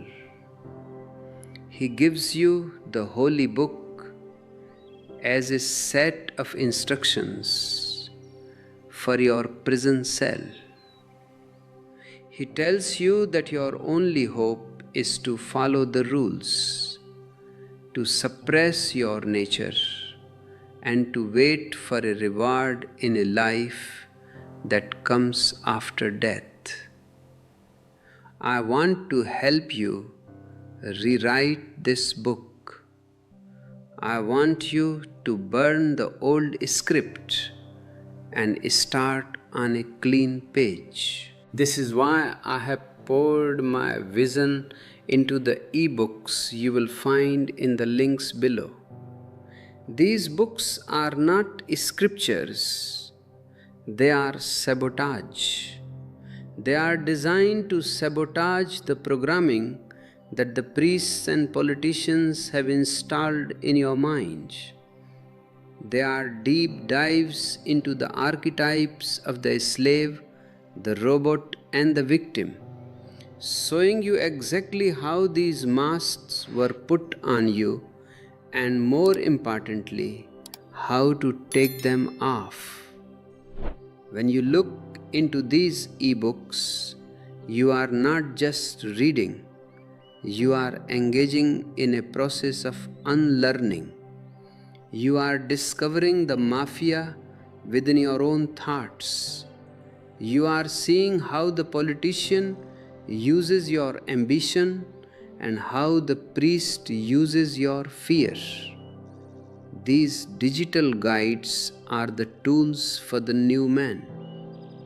They are the maps of the inner territory that the organized religions have tried to keep off limits. I encourage you to download them, to study them, and to let them be the fire that burns away the Adam and gives birth to the Buddha within you. This is the most important investment you can make. Not in a god or a church, but in your own liberation. The mafia has turned you into a robot because a robot is efficient and obedient. A robot doesn't ask why. A robot doesn't feel the beauty of a sunset. A robot doesn't fall in love. It only functions. Your religion has given you a functional morality. It tells you how to behave so that the gears of the society keep turning without any friction. But I want friction. I want you to be a spanner in the works. I want you to stop functioning and start living. Living is dangerous. Living is unpredictable. Living means you might make mistakes, but a mistake that is your own is 1,000 times more valuable than a virtue that is forced upon you by a priest.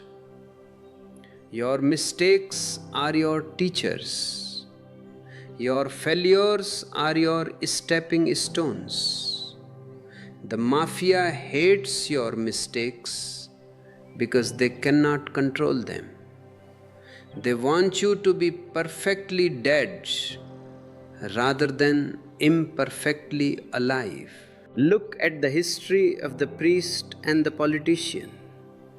They have created a mafia of the soul that has corrupted the very essence of human intelligence. They have made you afraid of your own body, your own sex, and your own laughter. They have taught you that seriousness is a sign of spirituality. I tell you, seriousness is a disease. It is a symptom of the ego. A truly religious man is playful. He is a player in the cosmic game. He doesn't take life as a problem to be solved, but as a mystery to be lived. The ebooks I have created for you are an invitation to this playfulness. They are an invitation to drop the mask of the sinner and the mask of the saint and to find the original face, the face you had before you were born, the face that the mafia could not touch. This is the godliness that Zen speaks of. It is not a God that you pray to. It is a godliness that you breathe. In the old religions, The priest is the gatekeeper. He stands between you and the divine. He tells you that you are not worthy to enter the temple. I tell you, you are the temple. There is no gate and there is no gatekeeper. The door is wide open, and it has always been open. The only thing that is closed is your own awareness.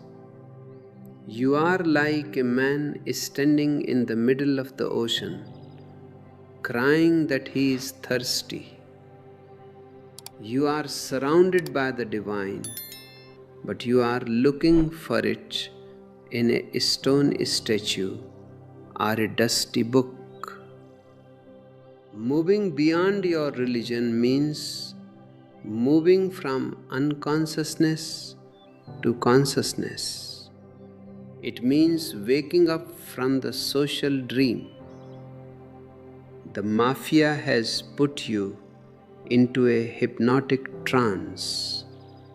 They use music, they use incense, they use repetitive prayers, they use the aura of authority, all to keep you in a state of suggestibility.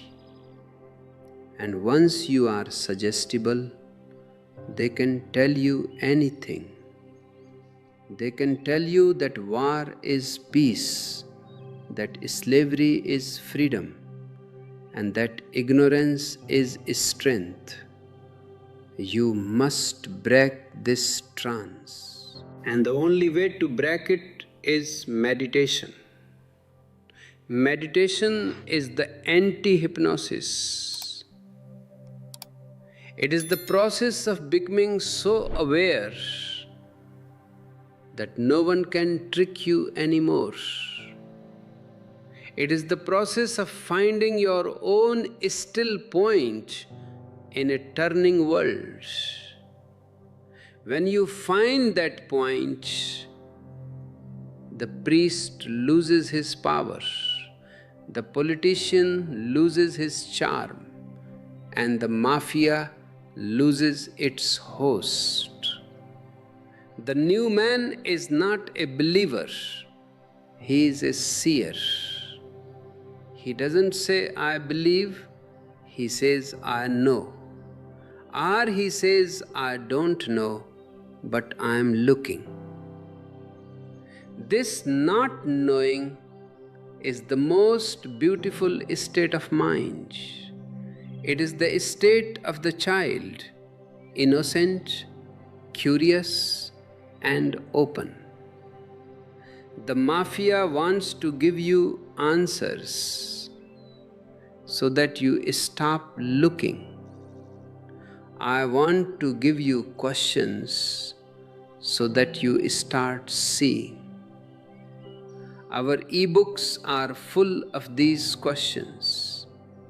They are designed to provoke you, to shake you, and to push you into the abyss of the unknown.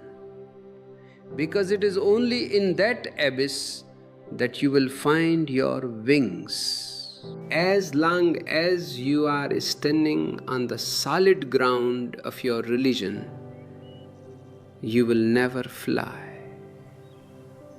The ground is safe, but you are a bird of the sky. You were not made for the ground. You were made for the heights.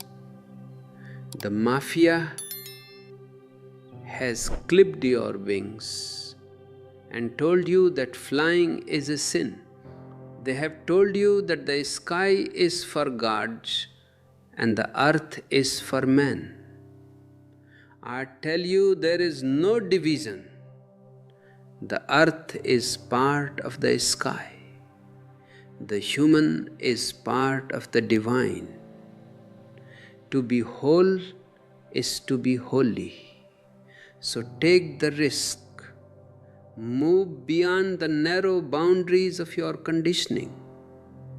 Use the resources I have provided, the discourses, the community, the ebooks, as your launch pad. But remember, the flight is yours. No one can do it for you. No savior can take you to heaven. You have to create your own heaven right here, right now. The priests and politicians are the grave diggers of humanity. They have buried your joy, they have buried your intelligence, and they have buried your freedom. It is time for a resurrection, not a physical resurrection after death, but a spiritual resurrection while you are still alive. Shake off the dust of the centuries, break the chains of the mafia. The book of man is waiting to be written by you, not by a prophet, not by a Messiah, but by you. Every moment is a new page. Every breath is a new word. Let your life be a masterpiece. Let it be a dance of awareness. Moving beyond religion is not an exit, it is an entrance. It is an entrance into the living truth, the only living truth, Zen. It is the truth that cannot be organized, cannot be marketed, and cannot be controlled. It is the truth of godliness. You are a god in disguise. The mafia put the disguise on you. I am here to help you take it off. Let us continue this unmasking. Let us go deeper into the corruption of the mind and see how the mafia has even corrupted our love.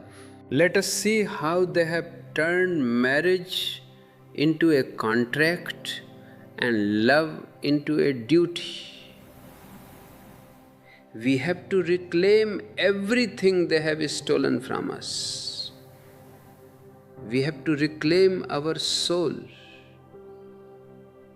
Are you ready to claim what is yours? Then let us walk. The silence is calling. The light is waiting.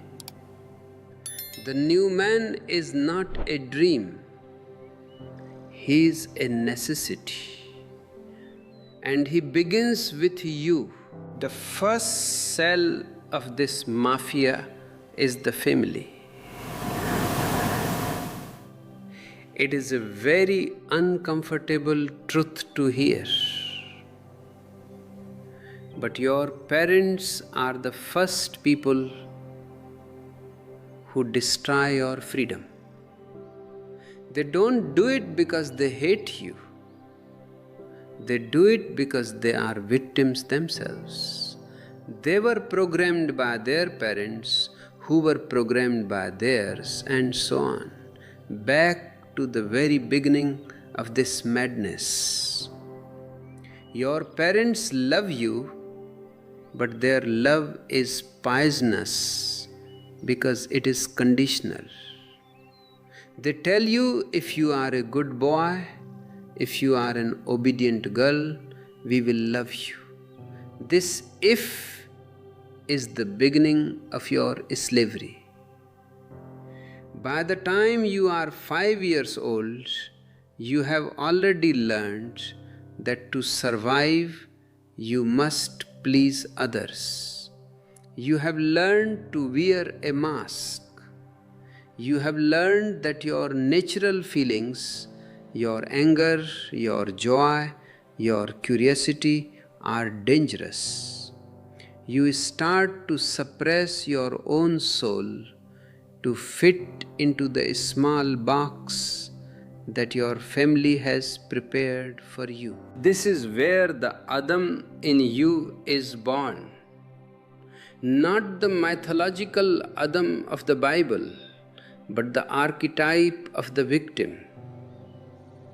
You feel small, you feel dependent, and you feel that you must look outside for approval. This conditioning is then handed over to the educational system. The school is not there to give you intelligence, it is there to give you information. Intelligence is the capacity to think for yourself. Information is the capacity to remember what others have thought. The school rewards the memorizer and punishes the thinker. They want to turn you into a robot that can function in the factory or the office. They teach you competition, which is a subtle form of violence. They tell you that you must be number one, which means you must step on others to succeed. This kills the very possibility of love and compassion. If you are feeling the suffocating weight of this social machinery, you must look at the tools we have prepared for your liberation. My ebooks, available through the links in the description, are specifically designed to help you deconstruct these archetypes. They are not merely books, they are mirrors. In the section The Robot and the Slave, I go deep into the mechanics of how your spontaneity was murdered and how you can revive it. These ebooks act as a surgical knife, cutting through the layers of family values and national pride to find the raw, pulsating life that still exists underneath. Downloading and studying these works is your first act of rebellion against the mafia. It is your way of saying that you are no longer willing to be a product of the system, but a creator of your own soul.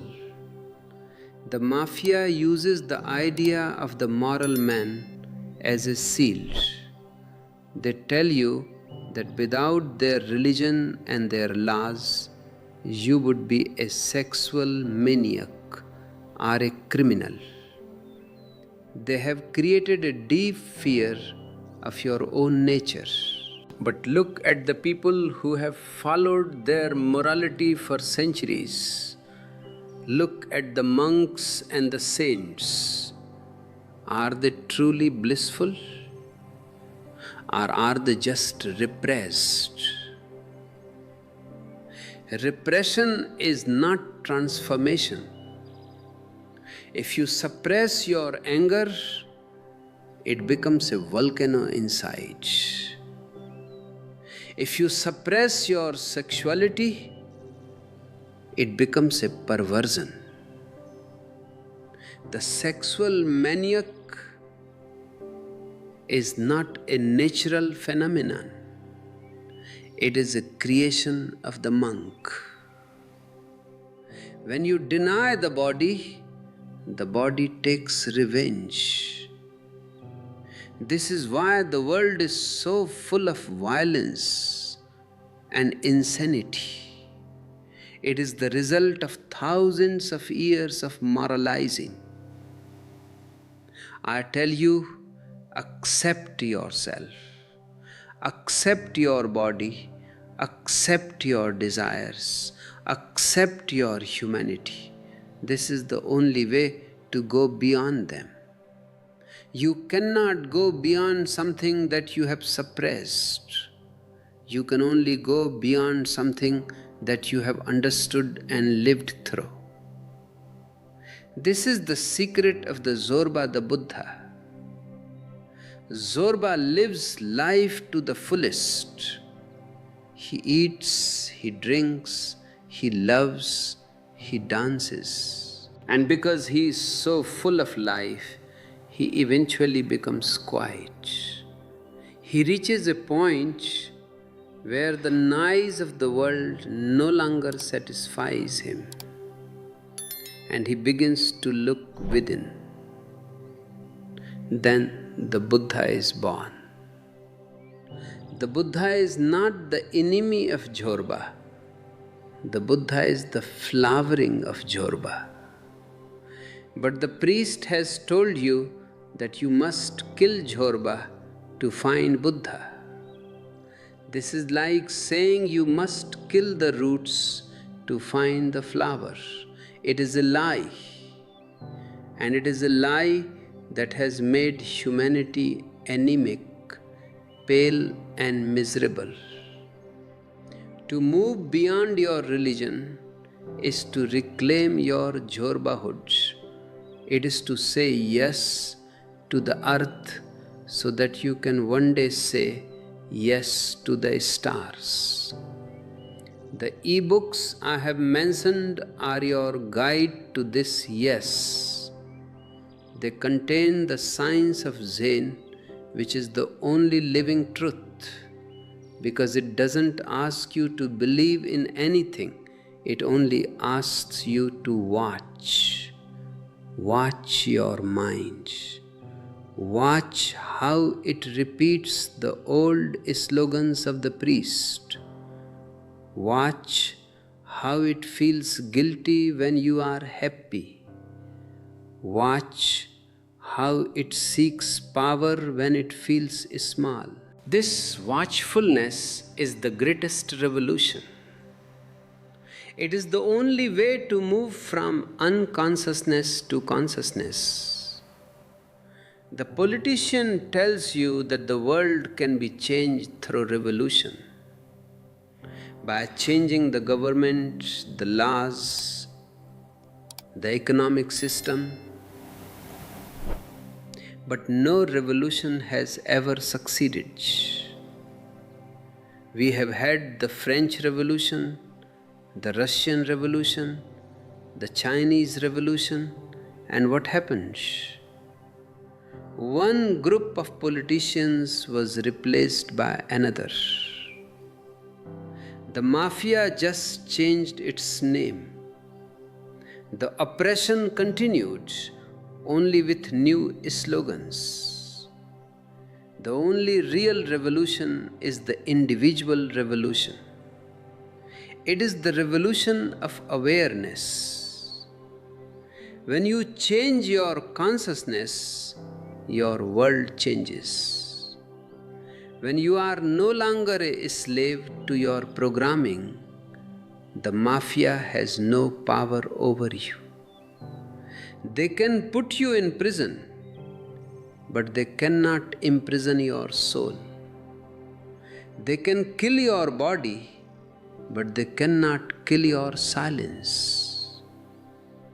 The priest will tell you that I am teaching atheism. He is wrong. Atheism is just belief in no God. It is still a belief. It is just the other side of the same coin. I am teaching no belief. I am teaching vision. I want you to be a seer. When you see clearly, you see that God was just a word used to fill the whole of your ignorance. When you become aware, the whole disappears.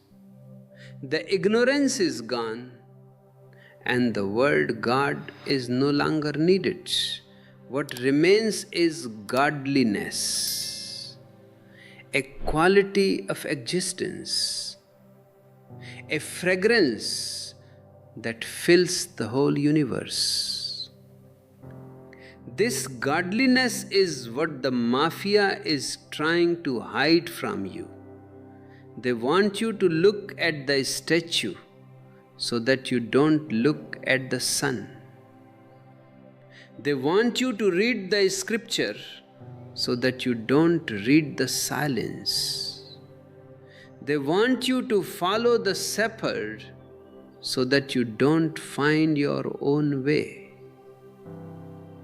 In the e-books, especially in the sections discussing the master and the creator, you will find the techniques of meditation that allow you to bypass the mind and enter the heart.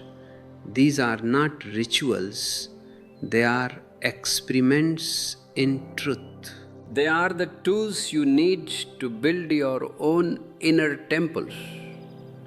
A temple that no politician can tax and no priest can corrupt. By supporting your journey with these resources, you are effectively cutting the strings of the puppeteer. Think about the entrepreneur or the successful man of the West. He has everything the world can offer, yet he is empty. He is a beggar in a gold-plated cage. Why? Because he has forgotten how to be. He only knows how to do and how to have.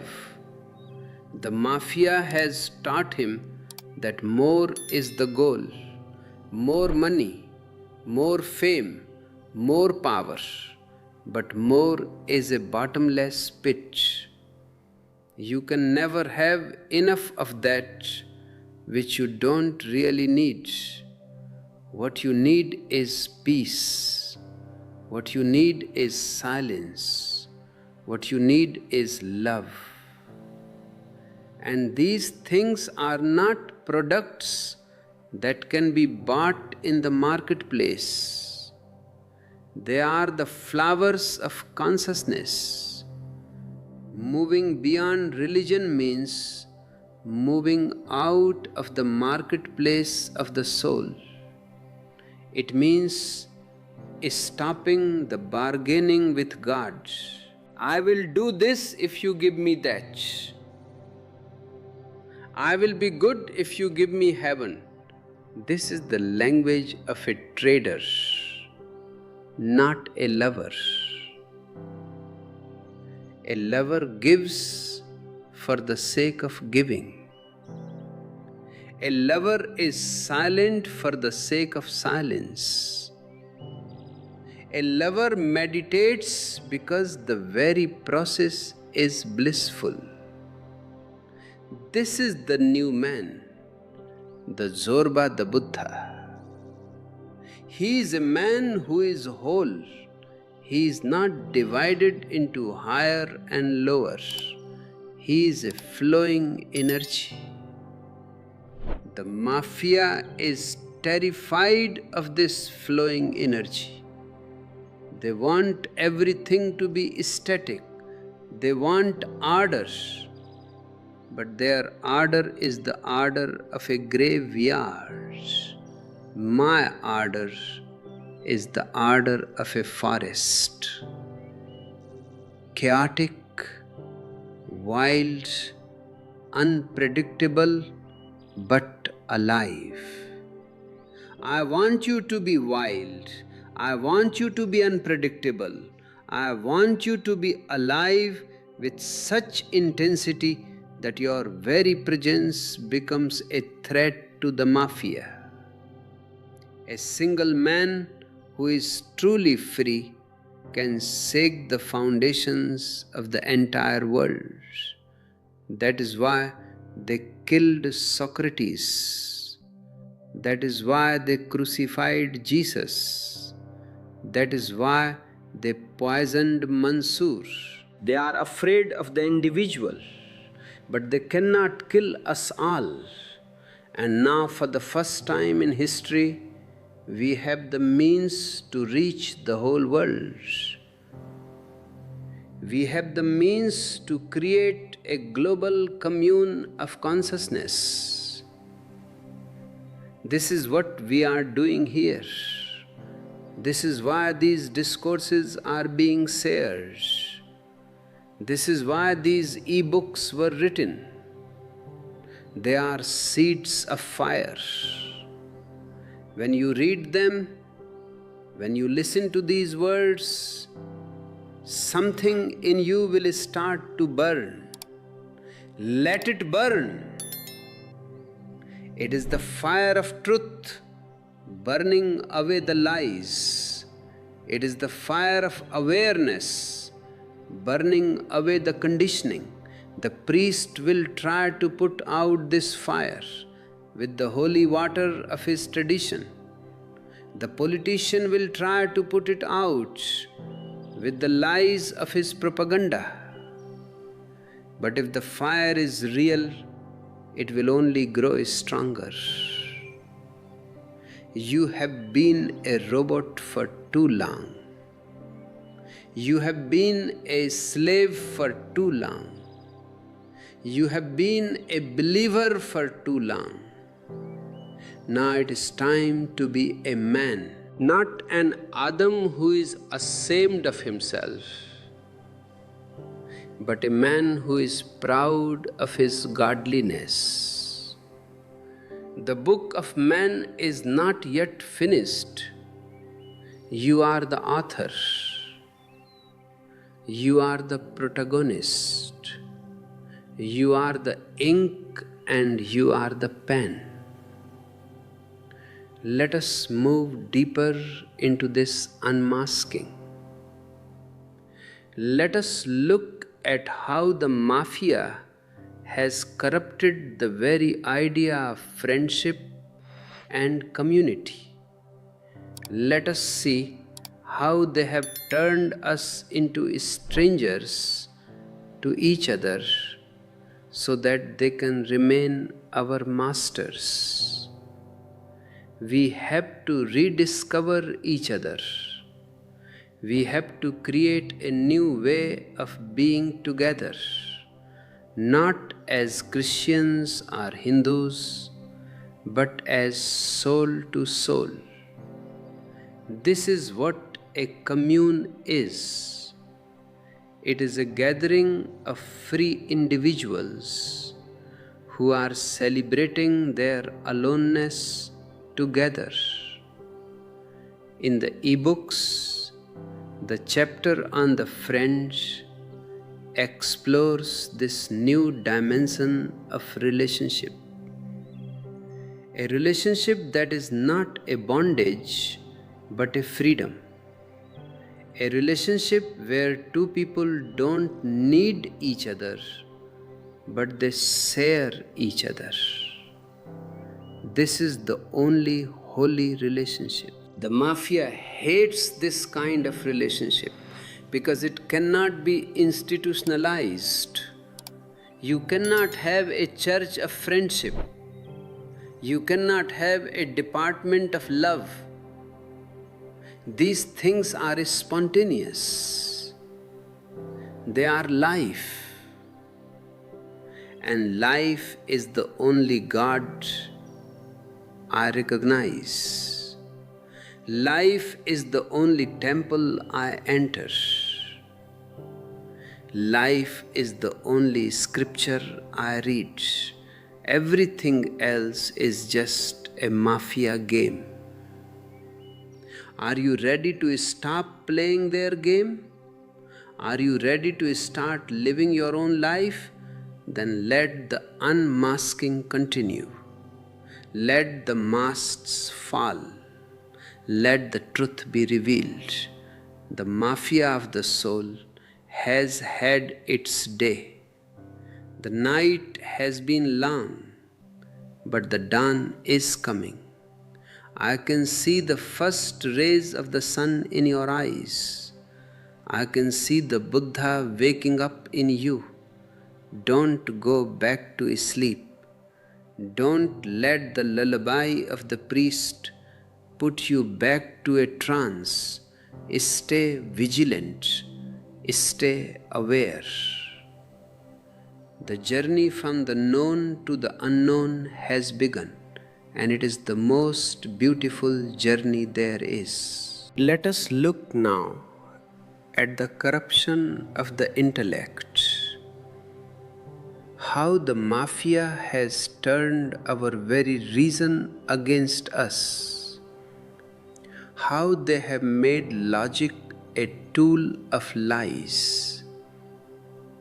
We must reclaim our intelligence. We must reclaim our clarity, because only clarity can lead us to the heart of the mystery.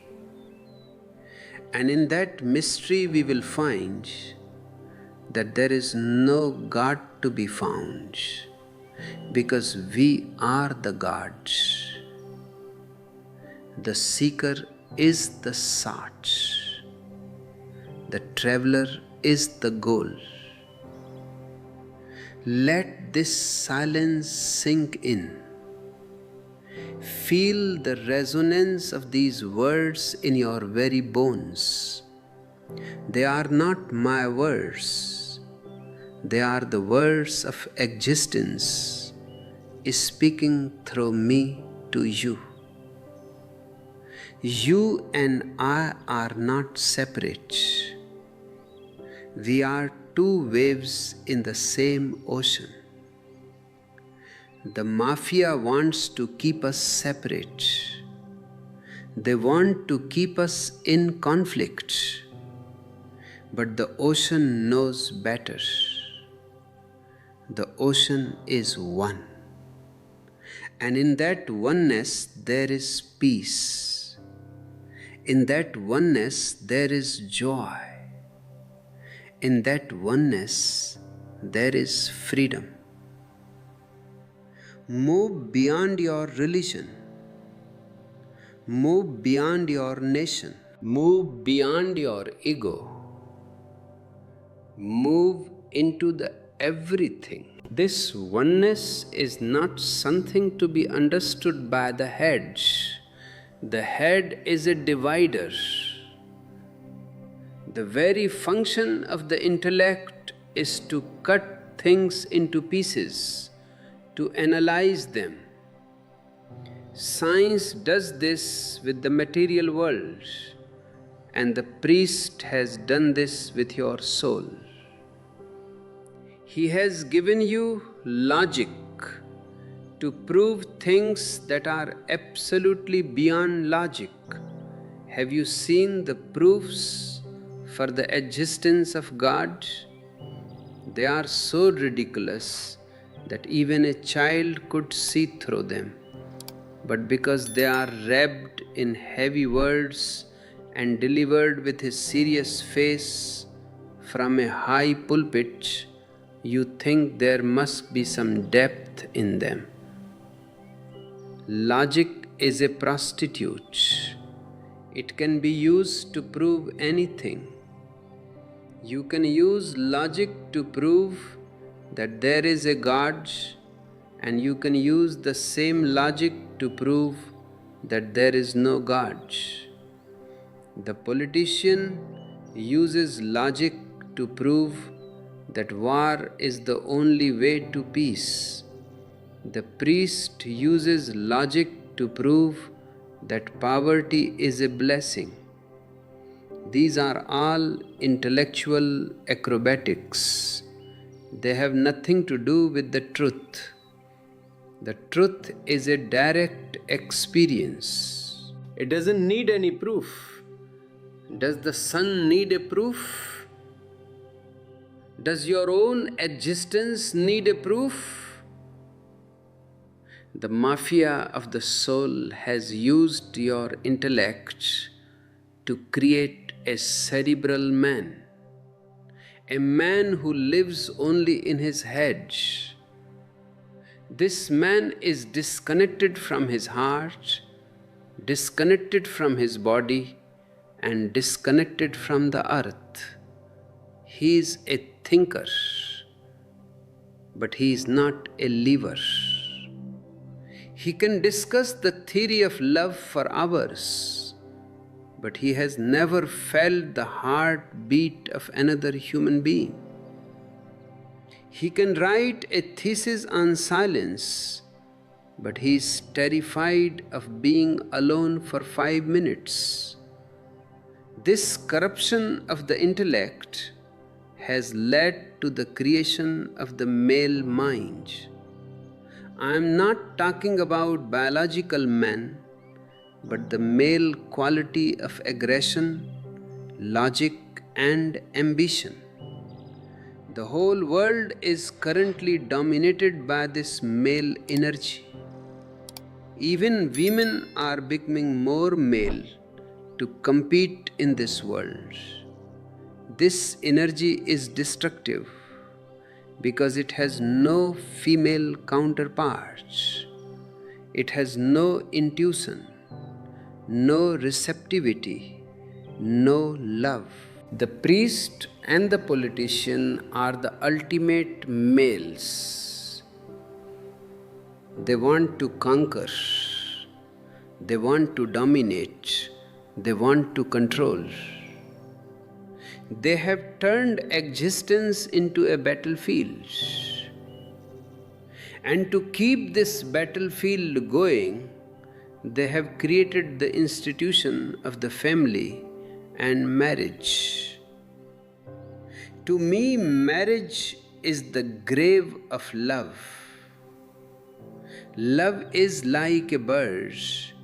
It needs the open sky. It needs the freedom to fly. Marriage is a cage. It may be a golden cage. It may be decorated with holy vows, but it is still a cage. In your holy marriage, you have turned a living relationship into a legal contract. You have turned a lover into a husband and a beloved into a wife. These are roles, and roles are dead. When you act as a husband, you are not being yourself. You are fulfilling a social expectation. When you act as a wife, you are just a part of a machinery. The romance is gone, the spontaneity is gone, and what remains is a duty. And duty is the dirtiest word in the human language. The mafia loves marriage because it creates stable citizens. It creates people who are burdened with responsibilities, who are afraid to take risks, and who are stuck in the security of their small houses. A man who is deeply in love is a rebel. A man who is deeply in love cannot be controlled. But a husband is very easy to control. He has a mortgage, he has children, he has a social standing to maintain. He is a hostage to the system. And look at the father. The priest tells you that the father is the representative of God in the house. This is a very clever way to ensure that the child becomes a slave to authority from day one. You are taught to honor thy father and mother, regardless of whether they are intelligent or not, whether they are aware or not. This blind obedience to the father prepare you for blind obedience to the state and the church. It is all one chain. If you want to move beyond your religion, you must move beyond these roles. You must become an individual. You must stop being a son, a husband, a father, and for once just be yourself. This is the new man. He is a man who can love without possessing. He is a man who can be in a relationship without being in a cage. He is a man who recognizes that the other is also a freedom, not a property. The politician and the priest are the most property-oriented people. They want to own your mind, they want to own your body, and they want to own your future. They have turned the earth into a marketplace. Even your soul has become a product to be saved or damned. I want to take you out of this marketplace. I want to bring you back to the Garden of Eden, not the one in the past, but the one that is possible right now. But the gate to this garden is blocked by your logic. You think you have to understand everything. You think there must be a why for everything. Let me tell you, life has no why. It is a mysterium tremendum, a tremendous mystery. If you try to solve it, you will miss it. If you try to analyze it, you will kill it. You have to live it. You have to dance it. This is where Zen comes in. Zen is the only living truth, because it throws all your logic into the garbage. It gives you koans, riddles that have no logical answer. What is the sound of one hand clapping? Your mind will go crazy trying to find an answer. And that is the point. The point is to exhaust the mind, to show the mind its own limitations. When the mind realizes that it cannot find the answer, it becomes silent. And in that silence, the answer is. The priest is afraid of this silence, because in silence there are no scriptures. In silence there are no dogmas. In silence there is no God and no devil. There is only existence, and existence is enough. We have been taught to be warriors of the wrong kind. We have been taught to fight for a country, to fight for a religion, to fight for an ideology. I want you to be a warrior of the inner world, a warrior who fights against his own unconsciousness, a warrior who is brave enough to face his own void. This is the samurai of the soul. A soldier fights because he is ordered to. A warrior of the spirit fights because he wants to be free. The soldier is a robot, the warrior is a rebel. The soldier is a part of the mafia, the warrior is the enemy of the mafia. To be a new man, you must have the courage to be a player. Life is not a duty, It is a game. It is a leela. The mafia wants you to take life seriously. They want you to be solemn. Have you seen the faces of the people in the church?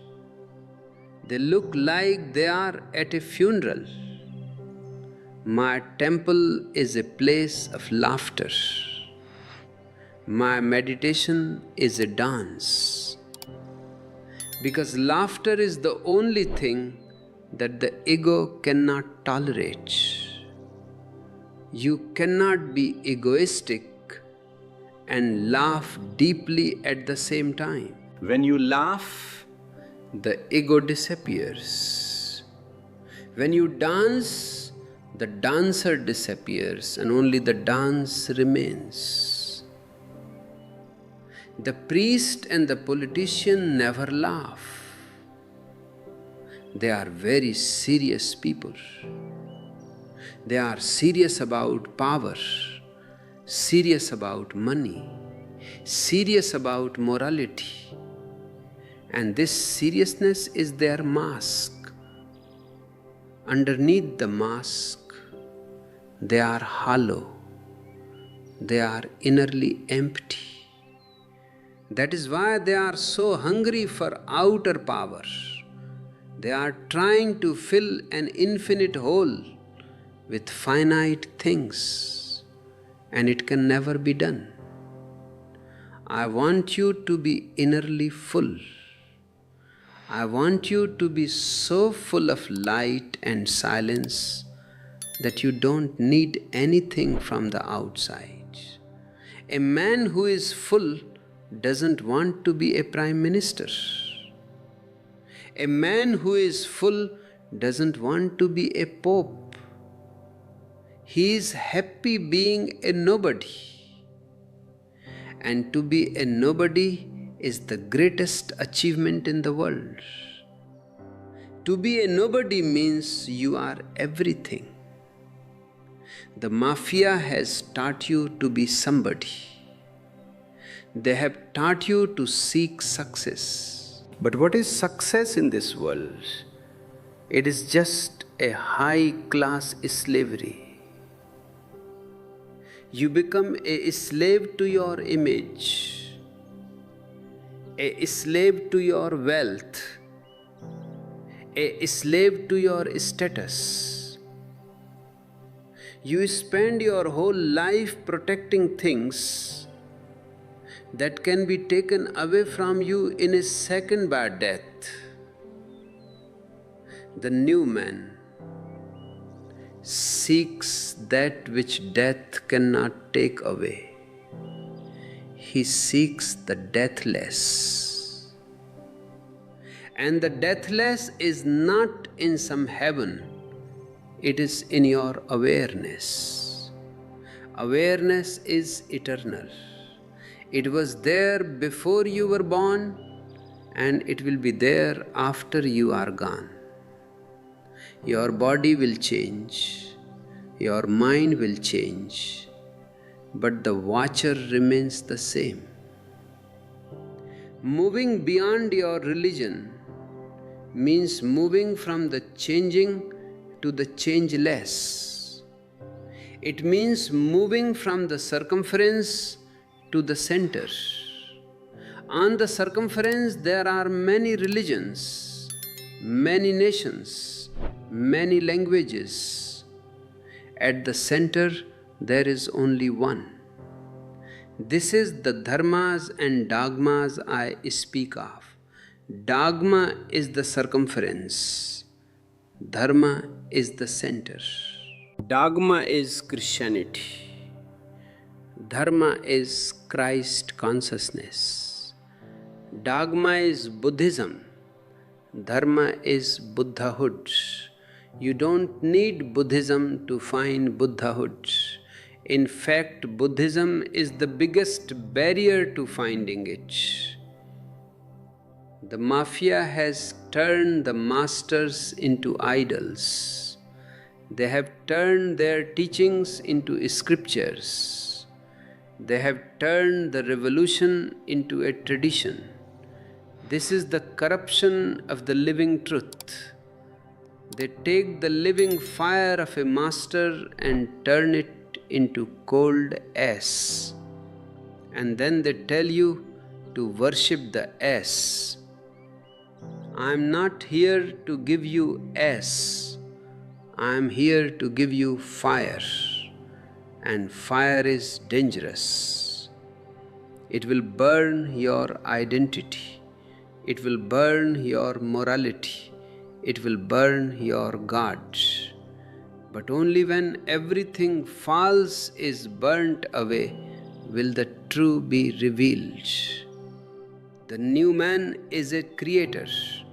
He doesn't just function in the society. He creates his own reality. He is a poet, even if he never writes a poem. He is a musician, even if he never plays an instrument, because his whole being is a poem and a music. He lives artistically. The mafia wants you to be a consumer. They want you to buy their products, follow their trends, and live their lifestyle. They want you to be a carbon copy of everyone else.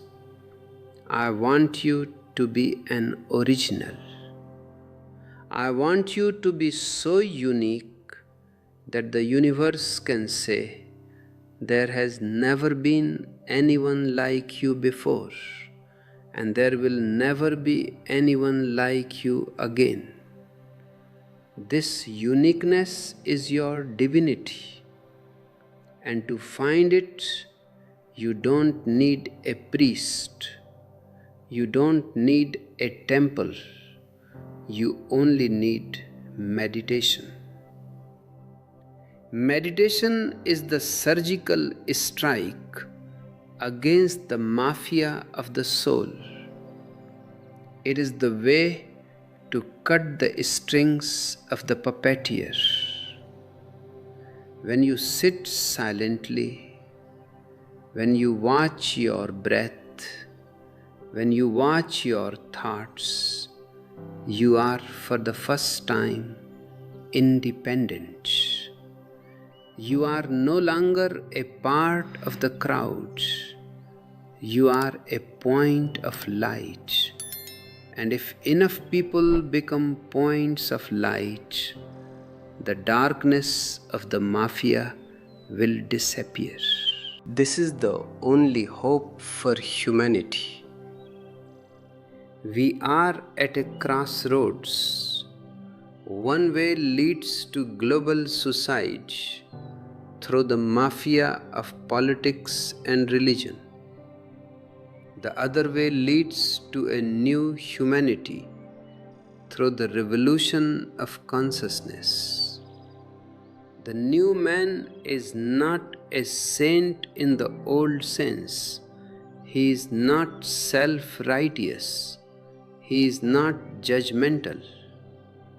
He is whole. He is Zorba the Buddha. He can enjoy a glass of wine and he can enjoy a moment of samadhi. He can be a lover and he can be a monk. He doesn't renounce anything.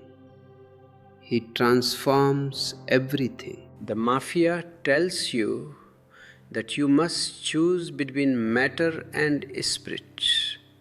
I tell you, matter is the visible spirit and spirit is the invisible matter. It is all one. Why divide it? Why create a schizophrenic humanity? The new man is non-schizophrenic. He is integrated. He is at home in the world and he is at home in the beyond. He is a bridge between the finite and the infinite. To become this new man, you must move beyond your known. You must have the courage to be ignorant.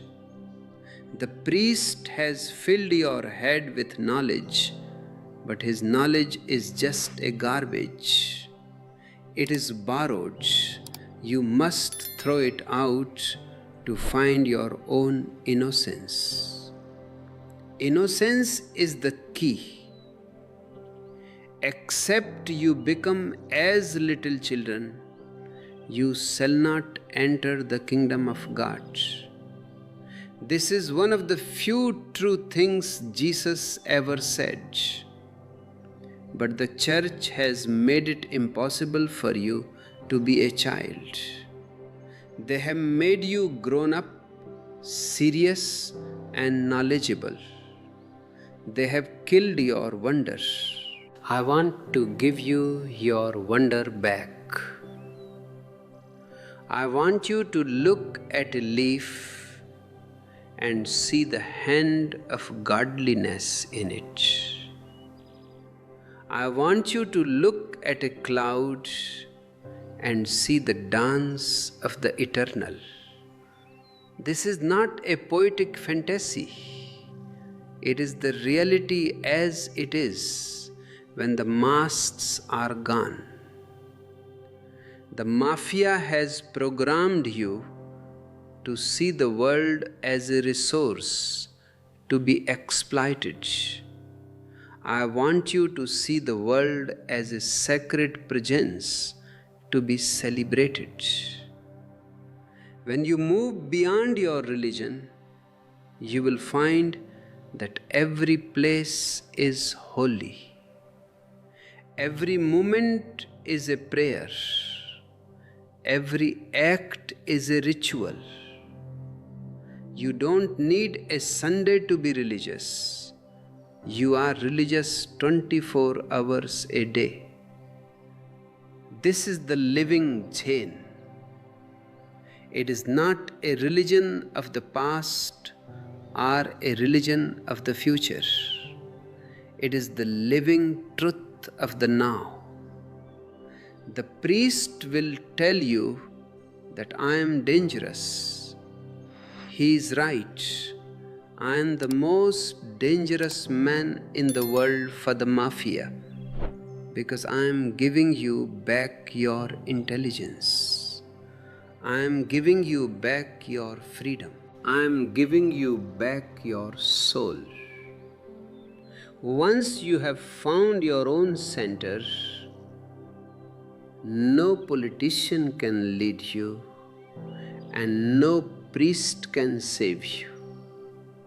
You are your own leader, your own savior, and your own God. This is the ultimate unmasking. We have talked about the priest and the politician. Now let us look at the scientist. The scientist thinks he has escaped the mafia, but he has just created a new mafia. He has become a priest of the material. He says that only that which can be measured is real. This is as much a dogma as the dogmas of the church. He denies the measurer. He denies the subject. He focuses only on the object. But how can there be an object without a subject? How can there be a scene without a seer? The new man will be a new scientist. He will include the subject in his science. He will study the outer world and the inner world as a single spectrum. This is the synthesis of Vigyan and Gyan, wisdom. When science and meditation meet, the true humanity will be born. We will have outer wealth and inner peace. We will have technological progress and spiritual evolution. The mafia wants to keep them separate. They want a powerless spirituality and a spiritless power. They want you to be pious but poor, or rich but miserable. I want you to be rich and blissful. I want you to have the whole earth and the whole sky. This is the Zorba the Buddha vision. As we move deeper into this unmasking, you will see that the mafia is not just out there, it is in here. It is in your habits, it is in your prejudices, it is in your fears.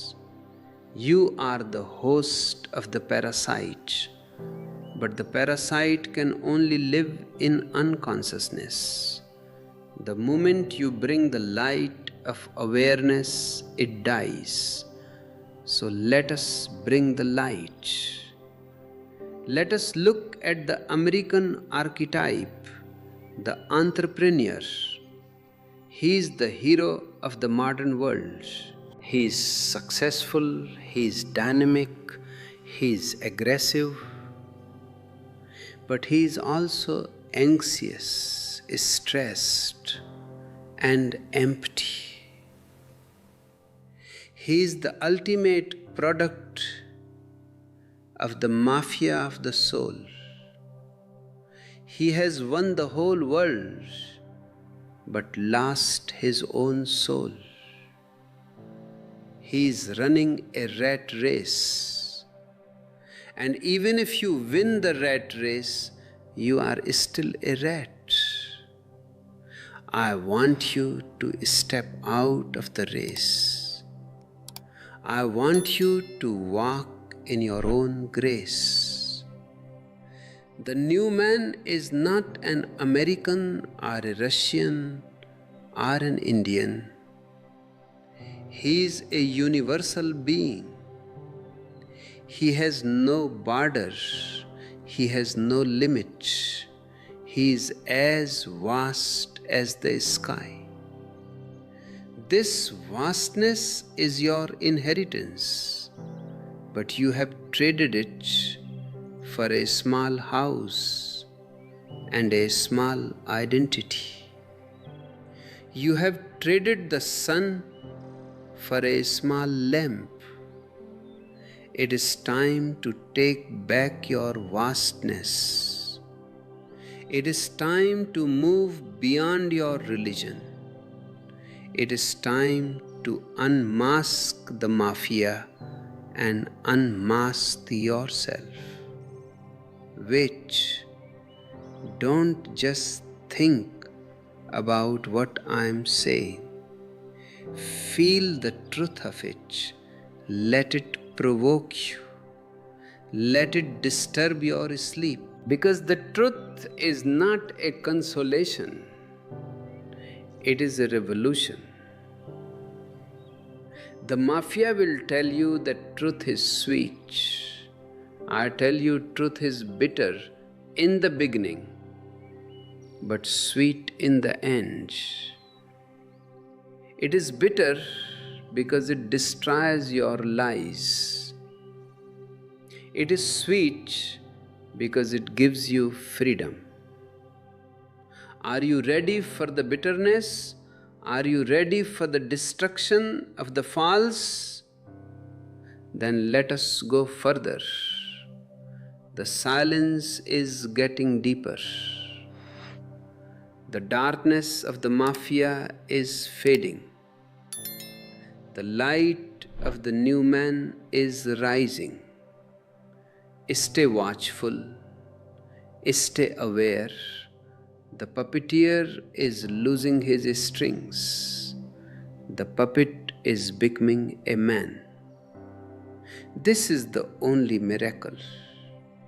And it is happening right now in this sacred silence between us. You are the Buddha. You are the Christ. You are the Krishna. Not as historical figures, but as present realities. Don't look at the past. Don't look at the future. Look at the now. And in the now, there is no religion. There is only existence. And you are that. Let this silence become your speech. Let this awareness become your action. The unmasking is almost complete, but the living has just begun. Let us look at the last mask, the mask of the spiritual seeker. This is the most subtle mask of all. The mafia uses it to keep you looking for enlightenment in the future, while you miss the enlightenment of the present. They have made enlightenment into a goal, a project, a difficulty. I tell you, enlightenment is not a goal. It is your nature. You don't have to achieve it. You only have to realize it. But the mafia doesn't want you to realize it, because then their business of guidance is finished. They want you to keep seeking, keep praying, keep donating. Stop seeking, start seeing. You are already there. The mafia is just a cloud passing through your sky. The cloud is not the sky.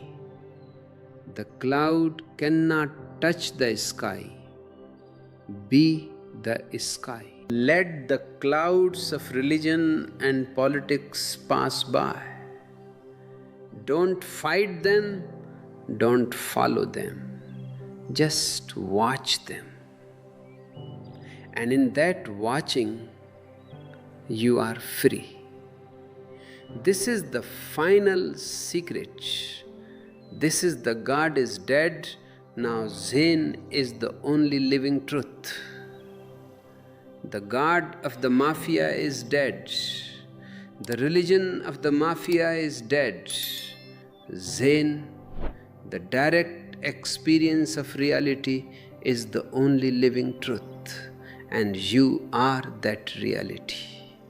Stay in this awareness. Let it become your constant companion. The new man has arrived. He is you. This realization that you are the goal, that you are the very thing you have been searching for, is the final explosion. It is the end of the road and the beginning of a life that has no boundaries. But the mafia of the soul is a cunning shadow. Even when you start to wake up, it tries to turn your awakening into a new product, a new religion, a new Oshoism. I want to be very clear with you. If you turn my words into a new scripture, you have missed the point entirely. If you start to worship me instead of finding the Buddha in yourself, you have just traded one prison for another. My words are meant to be used as a ladder, and once you have reached the roof, you must leave the ladder behind. you don't carry the ladder with you for the rest of your life. This is why I am constantly emphasizing meditation and self-observation. The mafia can take over any organization, any temple, any church, but they cannot take over your silence. They cannot occupy your awareness. That is your only sovereign territory. If you find value in these discourses, if you feel that this message is the only living truth you have encountered in a world of lies, then I invite you to join our digital commune. This is a gathering of individuals, not a crowd. When you click the subscribe button and turn on the notifications, you are not joining a religion. You are simply ensuring that you stay in this atmosphere of provocation and awakening. When you like and comment on this video, you are helping this fire spread to others who are still shivering in the cold of the mafia's dogmas. For those of you who want to dive even deeper, I have prepared something special. I have worked with my friends to create a series of ebooks that are the manuals for the new man. These are not just books to be read, they are mirrors to be looked into. In the Book of Man, I have detailed the transition from the robot and the slave to the warrior and the creator. It is a map of your own liberation. In Priests and Politicians, I have unmasked the mafia in such detail that once you read it, you will never be able to look at a national leader or a high priest with the same eyes again. These ebooks, which you can find in the description, are your companions on this pathless land.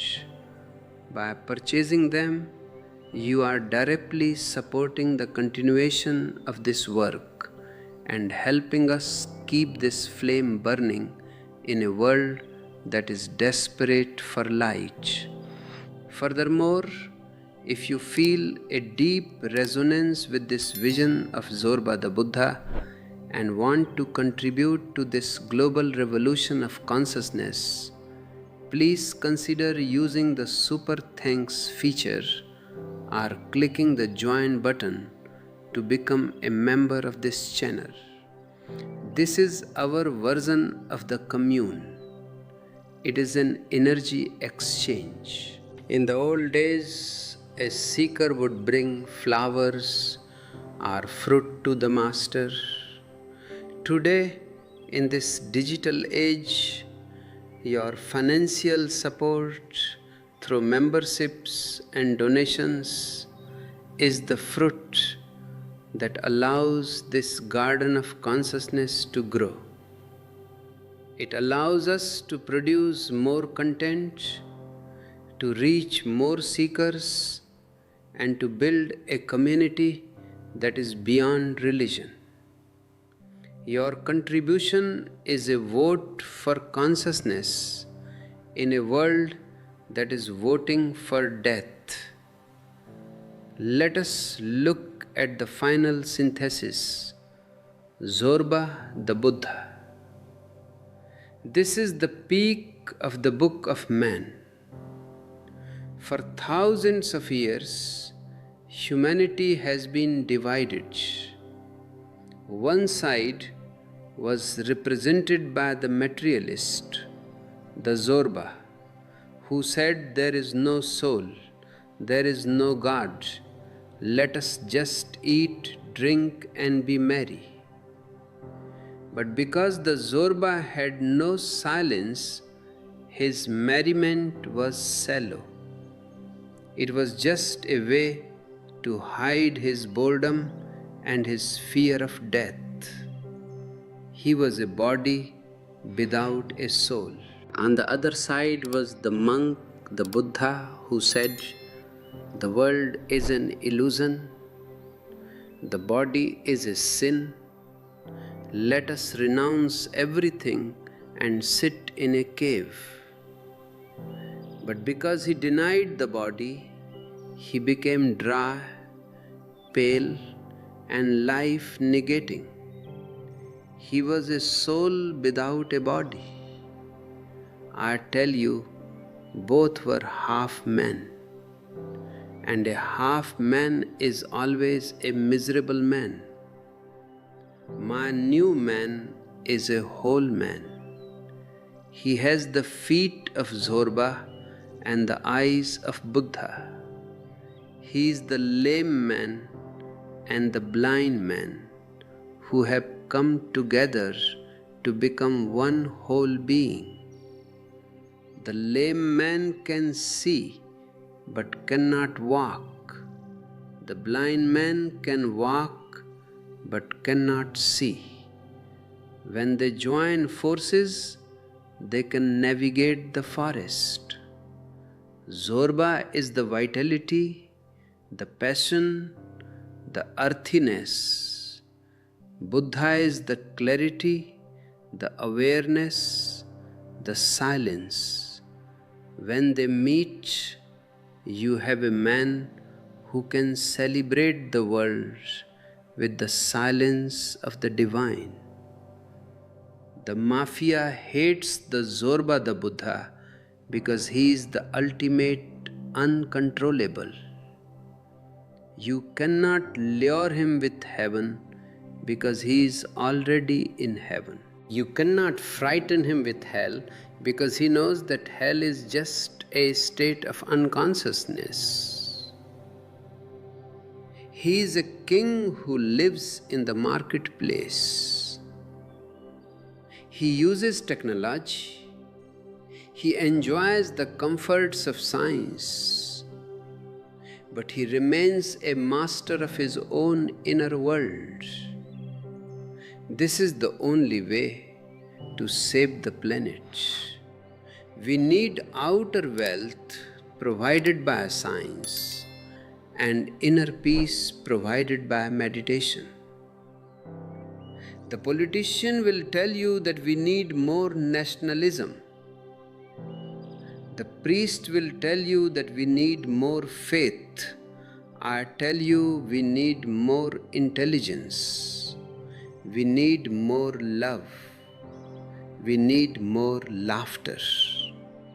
Religion has made you serious. I want to make you sincere. Seriousness is a mask of the ego. Sincerity is a quality of the heart. A serious man can never be a lover. A serious man can never be a dancer. Have you ever seen a serious Buddha? The statues might look serious because they were made by serious priests, but the real Buddha must have been a man of great laughter. His very silence must have been a form of cosmic laughter. Moving beyond your religion means rediscovering your sense of humor. It means seeing the absurdity of the mafia's games. When you can laugh at the priest and the politician, their power over you is finished. Laughter is the most subversive act you can perform. It is the ultimate unmasking. As you go through your day, keep the book of men in your heart. Remember that you are not a robot. Every time you find yourself reacting out of habit, stop. Take a deep breath. Be Buddha for a moment and then act as Zorba. Do what you do with totality. If you are eating, just eat. If you are walking, just walk. If you are loving, just love. This totality is the key to transformation. The mafia wants you to be partial. They want your mind to be in the future, your body to be in the present, and your emotions to be in the past. This fragmentation is the source of all your misery. To be whole is to be one with the present moment. And in that oneness, there is no God to be found, because you are the godliness. This is the message of God is dead. Now Zen is the only living truth. The old puppeteer God is dead. The God of commandments is dead. The God of fear is dead. And in his place, a living truth has been born. The truth of Zen, the truth of direct vision, the truth of your own being. I am here to celebrate this birth with you. I am here to witness your unmasking. Do not be afraid of the void. The void is not empty. It is the womb of existence. From that void you can create anything. You are a creator. Download our ebooks, join our community, and most importantly, sit silently. Let the dust settle. Let the mafia voices fade away. In that silence, you will hear the heartbeat of the universe, and you will realize that it is your own heartbeat. You have been told that you are a stranger in this world. I tell you, you are the host. The trees are yours, the stars are yours, the whole of existence is yours. You have only to claim it. And you claim it not through power, but through awareness. I thank you for your thirst. I thank you for your courage. I thank you for your rebellion.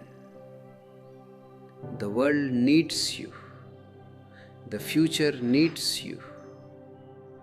The new man is not a goal in the distance. He is a possibility in this very moment. Be Jorba the Buddha. Be whole. Be free.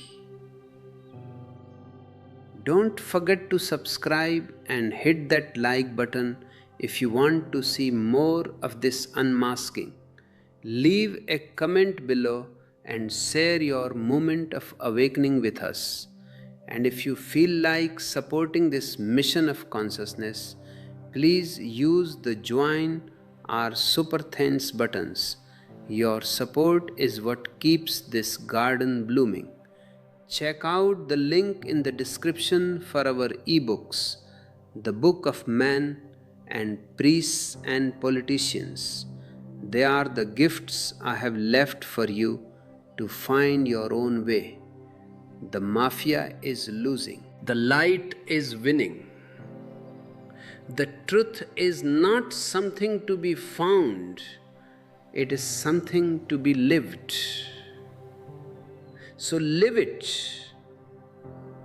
My blessings are with you.